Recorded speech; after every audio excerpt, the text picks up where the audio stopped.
Greetings, my dear friends. Another new day, another new topic. Welcome back again to Elect Academy. So, hope you're enjoying the Elect Academy classes, especially my DT classes.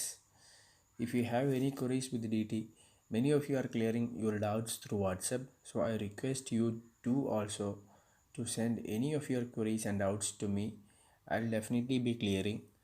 So, after discussing basic concepts, residential status, income from house property, and income from salary, today we are with a new topic, profits and gains of business or profession. So, at the very outset, I need to tell you a few things about this topic. PGBP, profits and gains of business or profession. Income ടാക്സിലെ ഏറ്റവും toughest part എന്ന് പറഞ്ഞാൽ ഏതാന്ന് ആരോട് ചോദിച്ചു കഴിഞ്ഞാലും they will undoubtedly tell you either of two chapters. അതിൽ പ്രധാനപ്പെട്ട ഒരു ചാപ്റ്ററാണ് PGBP. Neither one is capital gain. ഈ രണ്ട് ചാപ്റ്റേഴ്സാണ് കണ്ടിന്യൂസ് ആയിട്ട് വർഷങ്ങളായിട്ട് സ്റ്റുഡൻസിന് ഒരുപാട് ഹെഡ് ഏക്ക് ഡയറക്റ്റ് ടാക്സ് പേപ്പറിൽ ഉണ്ടായിക്കൊണ്ടിരിക്കുന്നത്. അപ്പോൾ ആക്ച്വലി നമുക്ക് whenever we try to solve a problem we should understand the problem, why this problem happened അല്ലേ, എന്തുകൊണ്ടാണ് ഈ പ്രശ്നം എന്നില്ലാതെ നമ്മൾ ആദ്യം മനസ്സിലാക്കേണ്ടത്.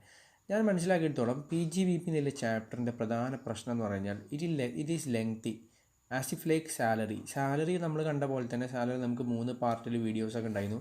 സാലറിയിൽ പെർക്വിസിറ്റ്സ് എന്നൊക്കെ പറഞ്ഞാൽ കടലാണ് നമുക്കറിയാം.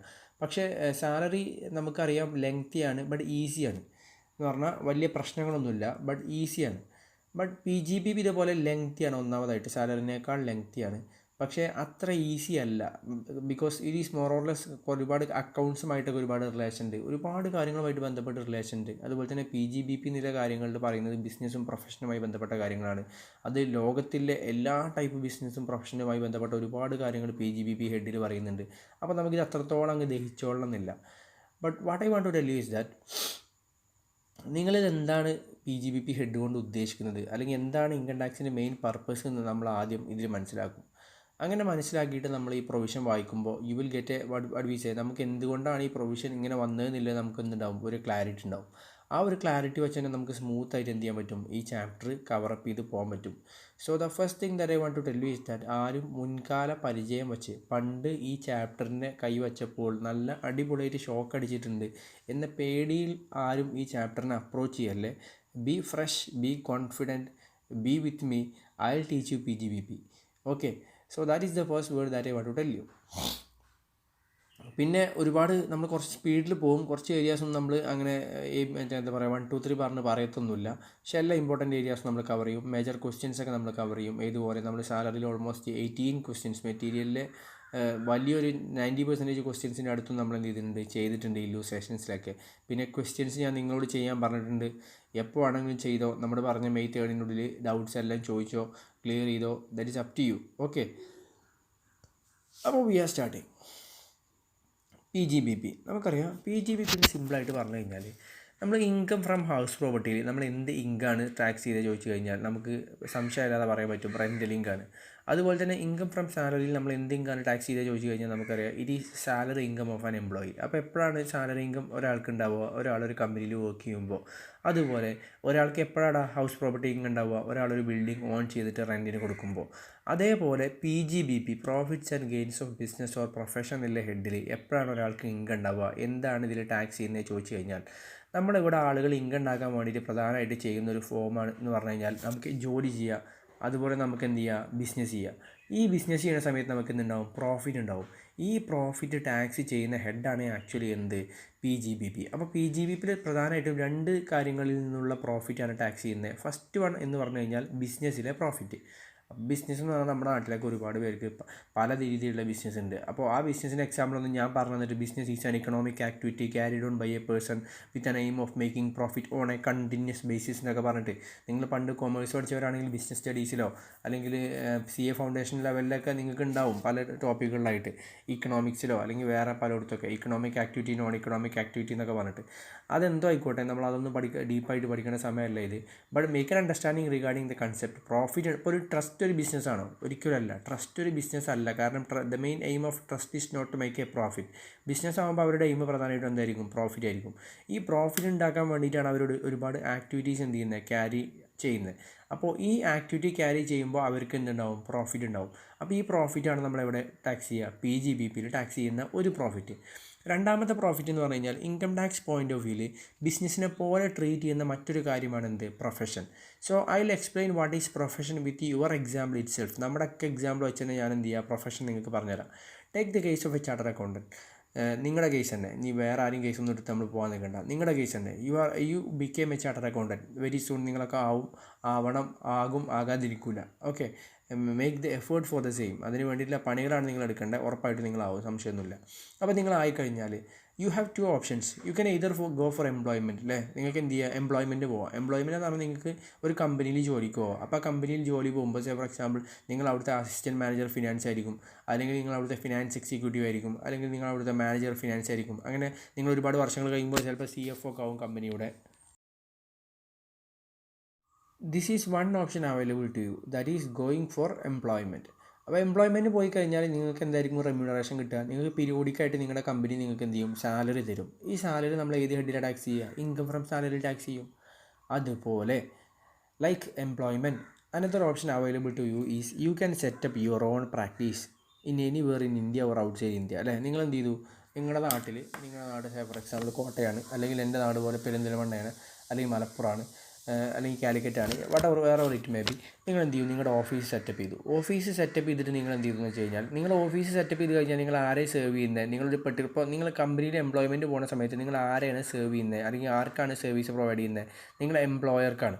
But when you start profession, നിങ്ങൾ പ്രൊഫഷൻ സ്റ്റാർട്ട് ചെയ്ത് കഴിഞ്ഞാൽ നിങ്ങൾക്ക് എംപ്ലോയർ ഉണ്ടോ, ഇല്ല. You are your own boss, അല്ലേ? അപ്പോൾ നിങ്ങൾ ആരെയാണ് സെർവ് ചെയ്യുന്നത്, you are serving the public. Actually പബ്ലിക്കിനെയാണ് നിങ്ങൾ എന്ത് ചെയ്യുന്നത്, സെർവ് ചെയ്യുന്നത്.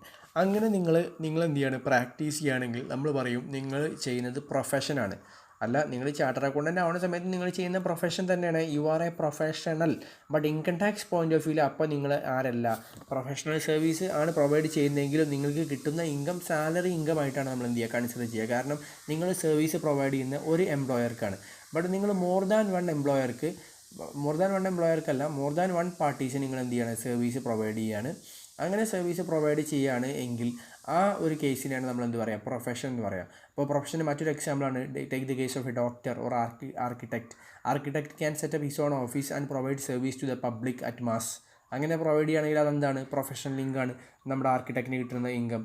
അതുപോലെ തന്നെ ഡോക്ടർ ആണെങ്കിൽ he can either go for job in a hospital or he can set up his own private practice. അപ്പോൾ പ്രൈവറ്റ് പ്രാക്ടീസ് ആണെങ്കിൽ അതെന്തായി, പ്രൊഫഷനായി. So hope you understood the difference between profession and business. അപ്പോൾ ഈ ബിസിനസ്സിൽ നിന്നുണ്ടാവുന്ന പ്രോഫിറ്റും പ്രൊഫഷനിൽ നിന്നുണ്ടാവുന്ന പ്രോഫിറ്റുമാണ് നമ്മൾ എന്ത് ചെയ്യുക, PGBP ഹെഡിൽ ടാക്സ് ചെയ്യുക. Then another confusion regarding you is that നമ്മൾ പ്രോഫിറ്റ് എന്ന് പറഞ്ഞ ടേം എന്താണെന്നില്ലാണ്. സേ ഫോർ എക്സാമ്പിൾ എൻ്റെ company running a wholesale business of plywood ഹോൾസെയിലായിട്ട് പർച്ചേസ് ചെയ്തിട്ട് സെല് ചെയ്യുന്നൊരു ബിസിനസ്സാണ് എൻ്റെ ബിസിനസ്. അപ്പോൾ എൻ്റെ ബിസിനസ്സിൻ്റെ ലാസ്റ്റ് ഇയർ ടോട്ടൽ സെയിൽസ് എന്ന് പറഞ്ഞു കഴിഞ്ഞാൽ 100 crore. My total sales turned into 100 crore. Then 100 crore sales ഉണ്ടായി, but my expenses was 95 crores. Then my profit is definitely need not have any mathematics 5. ഈ കേസിൽ on what amount should I pay tax? അപ്പോൾ നിങ്ങൾ ഈ GST ഒക്കെ പഠിക്കണോണ്ടേ നിങ്ങൾക്ക് income ടാക്സും GSTയും ചില സമയത്ത് എന്ത് ചെയ്യും, മാറിപ്പോവും. അപ്പോൾ പലരും തിങ്ക് ചെയ്യുന്നത് ഈ സെയിൽസാണ് എൻ്റെ ഇൻകം ടാക്സ് ആണ്, it is A tax on income. ബിസിനസ്സിൽ ഇൻകം എന്ന് പറഞ്ഞാൽ നമ്മൾ എന്താ ഉദ്ദേശിക്കുന്നത്, സെയിൽസ് ആണോ? അല്ല, പ്രോഫിറ്റാണ്. എടോ നിനക്ക് 100 കോടി 100 crore നിനക്ക് പ്രോഫിറ്റ് സെയിൽസ് ഉണ്ടെങ്കിലും അതിൽ 94 crore നിനക്ക് എന്താണ്, എക്സ്പെൻസാണ്. Then how much you are getting to take home? നിങ്ങൾക്ക് വീട്ടിൽ കൊണ്ടുപോകാൻ കിട്ടുന്ന പൈസ എന്ന് പറഞ്ഞാൽ എത്ര മാത്രമേ ഉള്ളൂ, 5 crore മാത്രമേ ഉള്ളൂ. അപ്പോൾ നമ്മൾ ബിസിനസ്സിലാണെങ്കിലും പ്രൊഫഷണലാണെങ്കിലും ഗ്രോസ് റെസീപ്റ്റ്സ് ആണ് ടോട്ടൽ ഒരു ഡോക്ടർക്ക് കിട്ടിയ പൈസ, അല്ലെങ്കിൽ ടോട്ടൽ ഒരു ബിസിനസ്സിന് കിട്ടിയ പൈസ, അതല്ല ആ ബിസിനസ്സിൻ്റെ പ്രോഫിറ്റ്. മറിച്ച് after deducting the expenses from these gross receipts what you get as reminder, that is what we call profit. On this profit is treated as PGBP, profits and gains of business or profession, and you have to pay tax on this PGBP only. കിട്ടിയോ? PGBP മാത്രമേ നമ്മൾ എന്ത് ചെയ്യുള്ളൂ, profit മാത്രമേ നമ്മൾ എന്ത് ചെയ്യേണ്ടുള്ളൂ, അല്ലെങ്കിൽ പ്രോഫിറ്റാണ് നമ്മുടെ ഇൻകം, അതിന്മേലാണ് നമ്മൾ എന്ത് ചെയ്യേണ്ടത്, ടാക്സ് പ്രൊവൈഡ് ചെയ്യേണ്ടത്. Hope you got an idea. So ഇത്രയാണ് എനിക്ക് ഇൻട്രൊഡക്ഷൻ മാറ്റേഴ്സിൽ ഞാൻ പറഞ്ഞ കാര്യങ്ങളൊക്കെ നിങ്ങൾക്ക് ക്ലിയർ ആയി തോന്നുന്നുണ്ട്. പ്രൊഫഷൻ, ബിസിനസ്, എന്താണ് ഈ ഹെഡിൻ്റെ പ്രത്യേകത എന്താണ് എന്നുള്ള കാര്യങ്ങളൊക്കെയാണ്. പിന്നെ എന്തിനാണ് സാറേ ഞാൻ ഈ PGBP എന്നുള്ള ഹെഡ് കടലായിട്ട് ഇങ്ങനെ പഠിക്കണമെന്ന് ചോദിച്ചു കഴിഞ്ഞാൽ, നമുക്കറിയാം ഒരു ബിസിനസ്സിൻ്റെ പ്രോഫിറ്റ് നമ്മളെങ്ങനെ കാണുക, നമ്മൾ profit and loss account prepare ചെയ്യും അല്ലേ, profit and loss account prepare ചെയ്യും. അപ്പോൾ പ്രോഫിറ്റ് ആൻഡ് ലോസ് അക്കൗണ്ട് നമ്മൾ പ്രിപ്പയർ ചെയ്യുന്നത് ഏത് റൂൾസ് പ്രകാരമാണ്? നമ്മൾ ജനറലി ആക്സെപ്റ്റഡ് അക്കൗണ്ടിങ് പ്രിൻസിപ്പിൾസ് എന്ന് പറഞ്ഞാൽ അക്കൗണ്ടിങ് സ്റ്റാൻഡേർഡ്സ്, IND-AS, IFRS. അപ്പോൾ ഇന്ത്യയിൽ IFRS അപ്ലിക്കബിൾ അല്ല, ഇന്ത്യയിൽ വരുന്നത് IND-AS അതുപോലെ തന്നെ അതുപോലെ തന്നെ അക്കൗണ്ടിങ് സ്റ്റാൻഡേർഡ്സുമാണ്. അപ്പോൾ അക്കൗണ്ടിങ് സ്റ്റാൻഡേർഡ്സ്, IND-AS ഒക്കെ ഫോളോ ചെയ്തിട്ട് നമ്മൾ എന്ത് ചെയ്യും, ബുക്സ് ഓഫ് അക്കൗണ്ട്സ് പ്രിപ്പയർ ചെയ്യും. അപ്പോൾ ബുക്സ് ഓഫ് അക്കൗണ്ട്സ് പ്രിപ്പയർ ചെയ്യുമ്പോൾ വാരിയസ് ഐറ്റംസിന് നമ്മൾ വാരിയസ് ട്രീറ്റ്മെൻറ്റ് നമ്മൾ പ്രൊവൈഡ് ചെയ്യും. ഫോർ എക്സാമ്പിൾ ഒരു company books of accounts provide ചെയ്യുന്ന സമയത്ത് കമ്പനി അസറ്റുകൾക്കെല്ലാം ഡിപ്രീസിയേഷൻ പ്രൊവൈഡ് ചെയ്യും. ഒരു ബിസിനസ്സിൻ്റെ എക്സ്പെൻസ് ആണല്ലോ ഡിപ്രീസിയേഷൻ. P&L അക്കൗണ്ടിൽ ഡെബിറ്റ് ചെയ്തിട്ട് ഇൻകത്തിൽ നിന്ന് കുറക്കുന്ന ഒരു ഐറ്റമാണ് ഡിപ്രീസിയേഷൻ. അപ്പോൾ കമ്പനി ഡിപ്രീസിയേഷൻ പ്രൊവൈഡ് ചെയ്യുക ആക്ച്വലി കമ്പനീസ് ആക്ട് പ്രകാരമാണ്. അപ്പോൾ അതുപോലെ ഒരുപാട് കാര്യങ്ങൾ എക്സ്പെൻസിൻ്റെയും അതുപോലെ തന്നെ ഇൻകത്തിൻ്റെയൊക്കെ കേസിൽ ഏത് റൂൾസ് വെച്ചാണ് നമ്മൾ പ്രിപ്പയർ ചെയ്യുന്നത്? നമ്മൾ അക്കൗണ്ടിങ് റൂൾസ് വെച്ചാണ് നമ്മൾ ബിസിനസ്സിൻ്റെ പ്രോഫിറ്റ് ഓർ ലോസ് കണ്ടെത്തുന്ന സമയത്ത് നമ്മൾ എന്ത് ചെയ്യുക, ഈ ഇൻകവും എക്സ്പെൻസിനൊക്കെ റൂൾസ് അപ്ലൈ ചെയ്യുക. പക്ഷേ ഹിയർ ലൈസ് ദ പോയിൻറ്റ്, ഇത് ആരും എഗ്രിയബിൾ അല്ല, ഇൻകം ടാക്സ് എഗ്രിയബിൾ അല്ല. ഇൻകം ടാക്സ് പല സിറ്റുവേഷൻസിലും അക്കൗണ്ട്സിൻ്റെ റൂൾസ് പോലെയുള്ള റൂൾസ് അല്ല, അല്ലെങ്കിൽ റൂൾസ് വയലേറ്റ് ചെയ്യുന്ന, കോൺട്രവീൻ ചെയ്യുന്ന ഒരുപാട് റൂൾസ് പ്രൊവൈഡ് ചെയ്യുന്നുണ്ട്. അപ്പോൾ അങ്ങനെ ആകുമ്പോൾ നമ്മളൊരു ഫോർ എക്സാമ്പിൾ നിങ്ങളൊരു പ്രോഫിറ്റ് ആൻഡ് ലോസ് അക്കൗണ്ട് എല്ലാ ബിസിനസ്സും വർഷം പ്രിപ്പയർ ചെയ്യുക. ഏത് പ്രകാരമാണ്? Profit and loss account prepare ചെയ്യുക അക്കൗണ്ടിങ് റൂൾസ് പ്രകാരമാണ്. അപ്പോൾ അക്കൗണ്ടിങ് റൂൾസ് പ്രകാരം നമ്മൾ പ്രിപ്പയർ ചെയ്ത് കഴിയുമ്പോൾ നമുക്കൊരു പ്രോഫിറ്റ് കിട്ടും, അക്കൗണ്ടിങ് പ്രോഫിറ്റ്. അപ്പോൾ നമുക്ക് കിട്ടുന്ന അക്കൗണ്ടിങ് പ്രോഫിറ്റ് എപ്പോഴാണ് നമുക്ക് അക്കൗണ്ടിങ് പ്രോഫിറ്റ് കിട്ടിയത്? നമ്മുടെ ബുക്കിൽ നമ്മൾ എന്ത് ചെയ്തു, നമ്മൾ ജനറലി ആക്സെപ്റ്റഡ് അക്കൗണ്ടിങ് പ്രിൻസിപ്പിൾസ് വെച്ചിട്ട് നമ്മൾ കമ്പ്യൂട്ട് ചെയ്ത പ്രോഫിറ്റാണ് അക്കൗണ്ടിങ് പ്രോഫിറ്റ്. ഈ അക്കൗണ്ടിങ് പ്രോഫിറ്റ് ഏത് പ്രകാരം അല്ലെങ്കിൽ ഏത് ഫോളോ ചെയ്തിട്ട് നമ്മൾ ഉണ്ടാക്കിയ ബുക്സിൽ നിന്ന് കിട്ടിയതാണ്? അക്കൗണ്ടിങ് റൂൾസ് ഫോളോ ചെയ്ത് പ്രിപ്പയർ ചെയ്ത ബുക്സിൽ നിന്ന് കിട്ടിയതാണ് നമുക്ക് ഈ അക്കൗണ്ടിങ് പ്രോഫിറ്റ്. ഈ പ്രോഫിറ്റിനുമായിട്ട് എഗ്രി ചെയ്യാൻ ആര് തയ്യാറല്ല? ഇൻകം ടാക്സ് തയ്യാറല്ല. Take the case of depreciation നമ്മൾ കമ്പനീസ് ആക്ട് 2013 ഷെഡ്യൂൾ 3 പറഞ്ഞ റേറ്റ് എടുത്താണ് നമ്മൾ ഡിപ്രീസിയേഷൻ പ്രൊവൈഡ് ചെയ്യുക. പക്ഷേ ഇൻകം ടാക്സ് പറയുന്നുണ്ട് എല്ലാവർക്കും കോമൺ ആയിട്ടുള്ള ഡിപ്രീസിയേഷൻ റേറ്റ്. അപ്പോൾ ആ ഡിപ്രീസിയേഷൻ റേറ്റ് എടുത്തിട്ട് വേണം നമ്മൾ ഇൻകം ടാക്സിലോട്ട് നമ്മൾ ടാക്സബിൾ PGBP കാണാൻ വേണ്ടിയിട്ട്. അപ്പോൾ അങ്ങനെ നമ്മൾ ഇൻകം ടാക്സിലോട്ട് ഡിപ്രീസിയേഷൻ സെപ്പറേറ്റ് കാണുന്ന സമയത്ത് നമ്മുടെ ടാക്സബിൾ PGBP, ടാക്സബിൾ പ്രോഫിറ്റ് എന്ന് പറഞ്ഞ പ്രോഫിറ്റ് നമ്മൾ എന്ത് ചെയ്യും, മാറും. അപ്പോൾ ഈ ടാക്സബിൾ പ്രോഫിറ്റും അതുപോലെ തന്നെ നിങ്ങളെ ബാലൻസ് P&L അക്കൗണ്ടിൽ നിങ്ങൾക്ക് കിട്ടിയ പ്രോഫിറ്റും സെയിം ആവില്ല. അപ്പോൾ ഇത് നിങ്ങൾ പബ്ലിഷ് ചെയ്യുന്ന സമയത്ത്, നിങ്ങളെ കമ്പനിയെ ബുക്സൊക്കെ പബ്ലിഷ് ചെയ്യുന്ന സമയത്ത് നിങ്ങൾ ബാലൻസ് ഷീറ്റും P&L പബ്ലിക്കിനും ആനുവൽ റിട്ടേണിൻ്റെ ഭാഗമായിട്ടും അതുപോലെ തന്നെ MCAക്കും ROCക്കും ഒക്കെ പബ്ലിഷ് ചെയ്യുമ്പോൾ നിങ്ങൾ ഏത് പ്രോഫിറ്റാണ് പബ്ലിഷ് ചെയ്യുക? അക്കൗണ്ടിങ് പ്രോഫിറ്റാണ് നിങ്ങൾ ആക്ച്വലി പബ്ലിഷ് ചെയ്യുക. ബട്ട് നിങ്ങൾ ടാക്സ് അടക്കേണ്ട ഏത് പ്രോഫിറ്റും വേണേ? ടാക്സബിൾ പ്രോഫിറ്റും വേണം. അപ്പോൾ നമ്മുടെ ഏറ്റവും പ്രധാനപ്പെട്ട ടാസ്ക്, ഈ ചാപ്റ്ററിലെ പ്രധാനപ്പെട്ട ടാസ്ക് എന്ന് പറഞ്ഞു കഴിഞ്ഞാൽ ബിസിനസ്സിൻ്റെയും പ്രൊഫഷൻ്റെയും ടാക്സബിൾ പ്രോഫിറ്റ് നമ്മൾ കമ്പ്യൂട്ട് ചെയ്യുക. അപ്പോൾ നമ്മൾ ജനറലി ആക്സെപ്റ്റഡ് അക്കൗണ്ടിങ് പ്രിൻസിപ്പിൾസ് വെച്ചാണ് നമ്മൾ എന്ത് ചെയ്യുക, അക്കൗണ്ടിങ് പ്രോഫിറ്റ് കമ്പ്യൂട്ട് ചെയ്യുക ബിസിനസ്സിനും പ്രൊഫഷനും. പക്ഷേ സ്പെസിഫിക് ആയിട്ട് ഇൻകം ടാക്സിൻ്റെ ഒരുപാട് റൂൾസ് ഉണ്ട്. ഏത് പ്രിപ്പയർ ചെയ്യുന്ന അല്ലെങ്കിൽ ഏത് കണ്ടെത്തുന്ന സമയത്ത്, ടാക്സബിൾ PGBP കണ്ടെത്തുന്ന സമയത്ത് ആ റൂൾസ് എന്തൊക്കെയാണ് എന്ന് പഠിച്ചിട്ട് അക്കൗണ്ടിങ് റൂൾസ് പ്രകാരം നമുക്ക് കിട്ടിയ അക്കൗണ്ടിങ് പ്രോഫിറ്റിനെ ടാക്സബിൾ പ്രോഫിറ്റ് ആയിട്ട് അല്ലെങ്കിൽ ഇൻകം ടാക്സിൻ്റെ പോയിൻ്റ് ഓഫ് വ്യൂവിലുള്ള ടാക്സബിൾ PGBP ആയിട്ട് എങ്ങനെ കൺവേർട്ട് ചെയ്യുന്നില്ലാണ് നമ്മൾ എന്ത് ചെയ്യേണ്ടത്, ഈ ചാപ്റ്റർ ഡിസ്കസ് ചെയ്യേണ്ടത്. അത്രേ ഉള്ളൂ ഈ ചാപ്റ്ററിൽ. അപ്പോൾ ഇവിടെ നമ്മൾ പ്രധാനമായിട്ടും പഠിക്കേണ്ടത് നമ്മുടെ അക്കൗണ്ട്സിന് അഗെയിൻസ്റ്റ് ആയിട്ട് നമ്മളെ ബിസിനസ്സിൽ നമ്മൾ PGBPയിൽ എന്തൊക്കെ റൂൾസാണ് ഇവിടെ ഉള്ളത്, എന്തൊക്കെ കണ്ടീഷൻസാണ് ഇവിടെ ഉള്ളത് എന്നൊക്കെയാണ് നമ്മൾ എന്ത് ചെയ്യാൻ പോകുന്നത്, ഡിസ്കസ് ചെയ്യാൻ പോകുന്നത്. അപ്പോൾ അത് പഠിച്ചു കഴിഞ്ഞാൽ you can easily convert your accounting profit into taxable PGBP profit based on these rules. So hope you have got an insight what are we going to discuss in this chapter. ഇതുവരെ ഞാൻ പറഞ്ഞത് full outline ആണ്, ഒന്നും topic എന്ന് പറഞ്ഞിട്ടില്ല. നമ്മൾ എന്താണ് ഇതിൽ ഡിസ്കസ് ചെയ്യാൻ ഉദ്ദേശിക്കുന്നത് എന്നില്ലാണ് ഇതുവരെ പറഞ്ഞത്. Now moving on to chapter. Section 28 onwards ആണ് PGBPയിലെ പ്രൊവിഷൻസ് പറയുന്നത്. സെക്ഷൻ 28 ഓൺവേർഡ്സ് ടു സെക്ഷൻ 44 വരെയാണ് PGBPയിലെ പ്രൊവിഷൻസ്. അപ്പോൾ നമ്മൾ പറഞ്ഞ പോലെ നമ്മൾ ഇതുവരെ ഡിസ്കസ് ചെയ്ത് സാലറി സെക്ഷൻ 15, 16, 17 ആയിരുന്നു. പിന്നെ ഹൗസ് പ്രോപ്പർട്ടി നമ്മൾ പറഞ്ഞത് സെക്ഷൻ 22 to 22, 27, 26, 23, 24, 25, 26, 27 വരെയാണ്. 27 ഏലൊക്കെ ഉണ്ടായിരുന്നു പ്രൊവിഷൻസ്. 28 to 44 ആണ് ഏത് നമ്മുടെ PGBP. അപ്പോൾ PGBP നമ്മൾ സ്റ്റാർട്ട് ചെയ്യാണ് 28 to 27, 28 to 44. So the beginning section നമ്മൾ ഏത് പ്രൊവിഷൻ അല്ലെങ്കിൽ ഏത് നമ്മൾ സാലറി സ്റ്റാർട്ട് ചെയ്തപ്പോൾ we started with section 15. Section 15 was the charging section. So every income every heads of income start ചെയ്യാൻ ഞാൻ ഓൾറെഡി പറഞ്ഞിട്ടുണ്ട് ഈ ചാർജിങ് സെക്ഷൻ വെച്ചാണ്. ചാർജിങ് സെക്ഷനിലാണ് പറയുന്നത് ഈ ഹെഡ്സ് ഓഫ് ഇൻകത്തിൽ ഏതൊക്കെ ഇൻകമാണ് അല്ലെങ്കിൽ ഏതൊക്കെ ഇൻകമാണ് ഇൻക്ലൂഡഡ്, ഏതൊക്കെ ഇൻകത്തിലാണ് നമ്മൾ എന്ത് ചെയ്യേണ്ടത് ഈ ഹെഡ്സിൽ ട്രീറ്റ് ചെയ്യേണ്ടത്, കൺസിഡർ ചെയ്യേണ്ടത് എന്നുള്ളതാണ് നമ്മൾ ചാർജിങ് സെക്ഷൻ എന്നുള്ള സെക്ഷനിൽ പറയുന്നത്. അപ്പോൾ അതിന് മുന്നേ നമുക്കറിയാം ബിസിനസ്സും പ്രൊഫഷനും എന്നുള്ള ഇൻകമാണ് നമ്മൾ എന്ത് ചെയ്യുന്നത് PGBP ഹെഡിൽ ഇൻക്ലൂഡ് ചെയ്യുന്നത്. അപ്പോൾ we need to understand what is the definition of business and what is the definition of profession. അപ്പോൾ സെക്ഷൻ 213 പ്രകാരം ഇൻകം ടാക്സിലെ എല്ലാ ഡെഫിനിഷൻസും പറയുന്നത് സെക്ഷൻ 2ലാണ്. അത് ഇൻകം ടാക്സ് അല്ല ഏതൊരു ആക്ട് ആണെങ്കിലും ഡെഫിനിഷൻസ് എല്ലാം പറയുന്നത് സെക്ഷൻ 2ലാണ്. 2ൽ ബിസിനസ്സിൻ്റെ ഡെഫിനിഷൻ പറയുന്നുണ്ട് business to include any trade, commerce or manufacture or any adventure or concern in the nature of trade, commerce or manufacture. അങ്ങനെ പ്രശ്നമാക്കുന്ന ഡെഫിനേഷൻ അല്ലെങ്കിൽ ഡെഫിനേഷൻ നിങ്ങൾ ബൈഹാർട്ട് ചെയ്യേണ്ട. ബിസിനസ് പറഞ്ഞാൽ നിങ്ങൾ ജസ്റ്റ് നമ്മുടെ നോർമൽ ടേം മനസ്സിലാക്കുക. ബിസിനസ് പറഞ്ഞാൽ it's an activity, economic activity carried on by a person with a name of making profit on a continuous basis.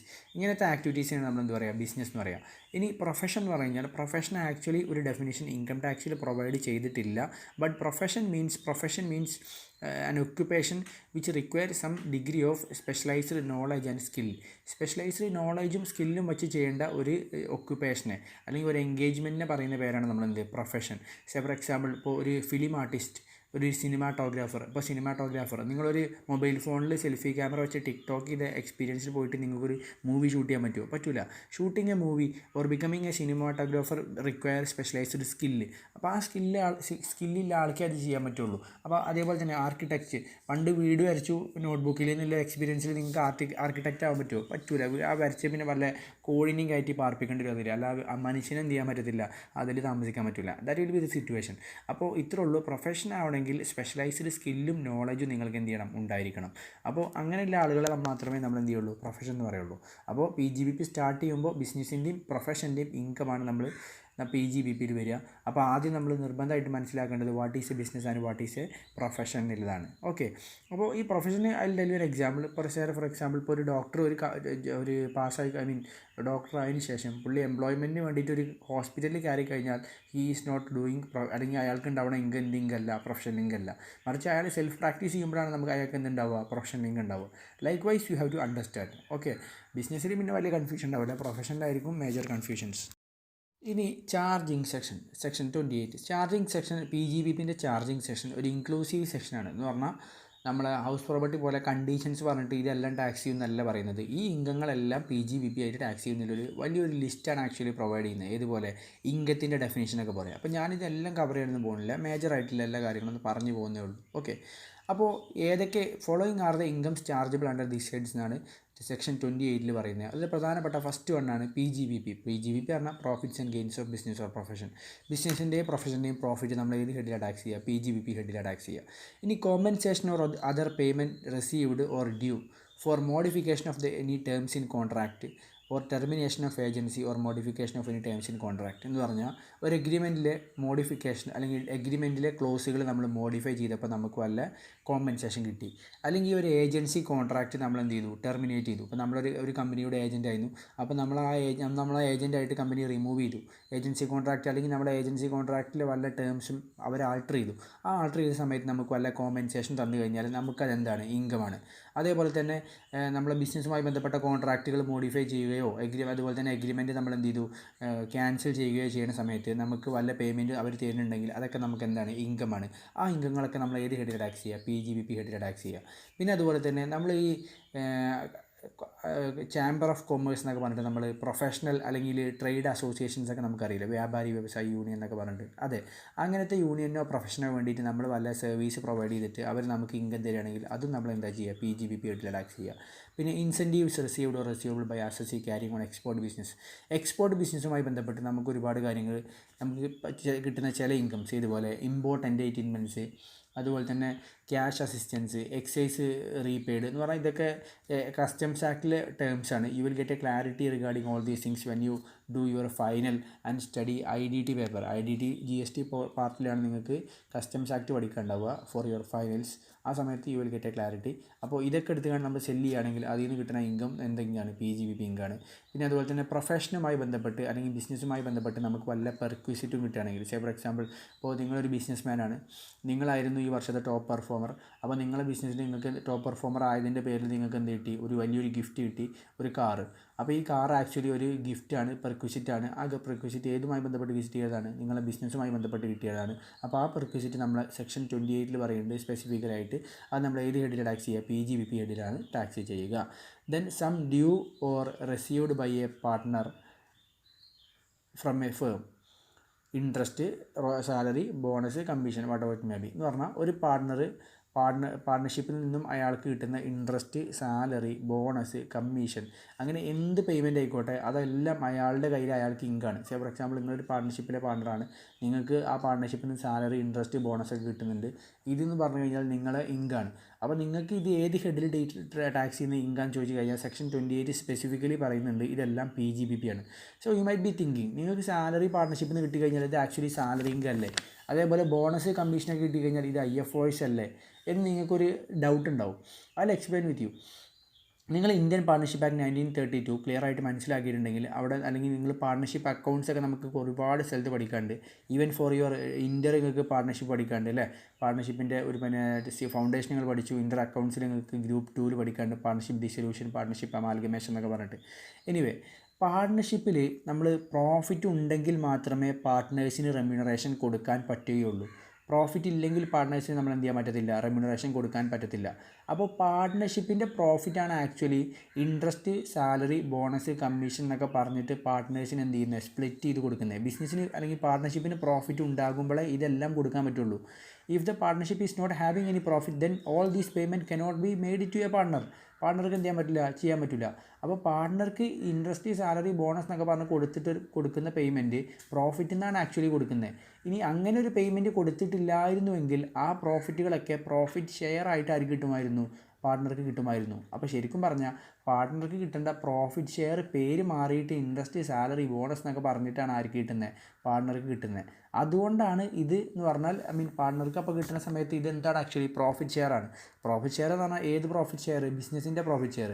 അതുകൊണ്ട് ഇതെന്ത് ഇൻകാണ്, PGBP ഇൻകാണ്, പ്രോഫിറ്റ് ഷെയർ. അതേപോലെ തന്നെ ഏതും PGBP ഇൻകാണ്. നമ്മുടെ ഇൻട്രസ്റ്റ്, സാലറി, ബോണസ്, കമ്മീഷൻ ഇതെല്ലാം എന്ത് PGBP ആണ്. Okay, so that is something to be noted.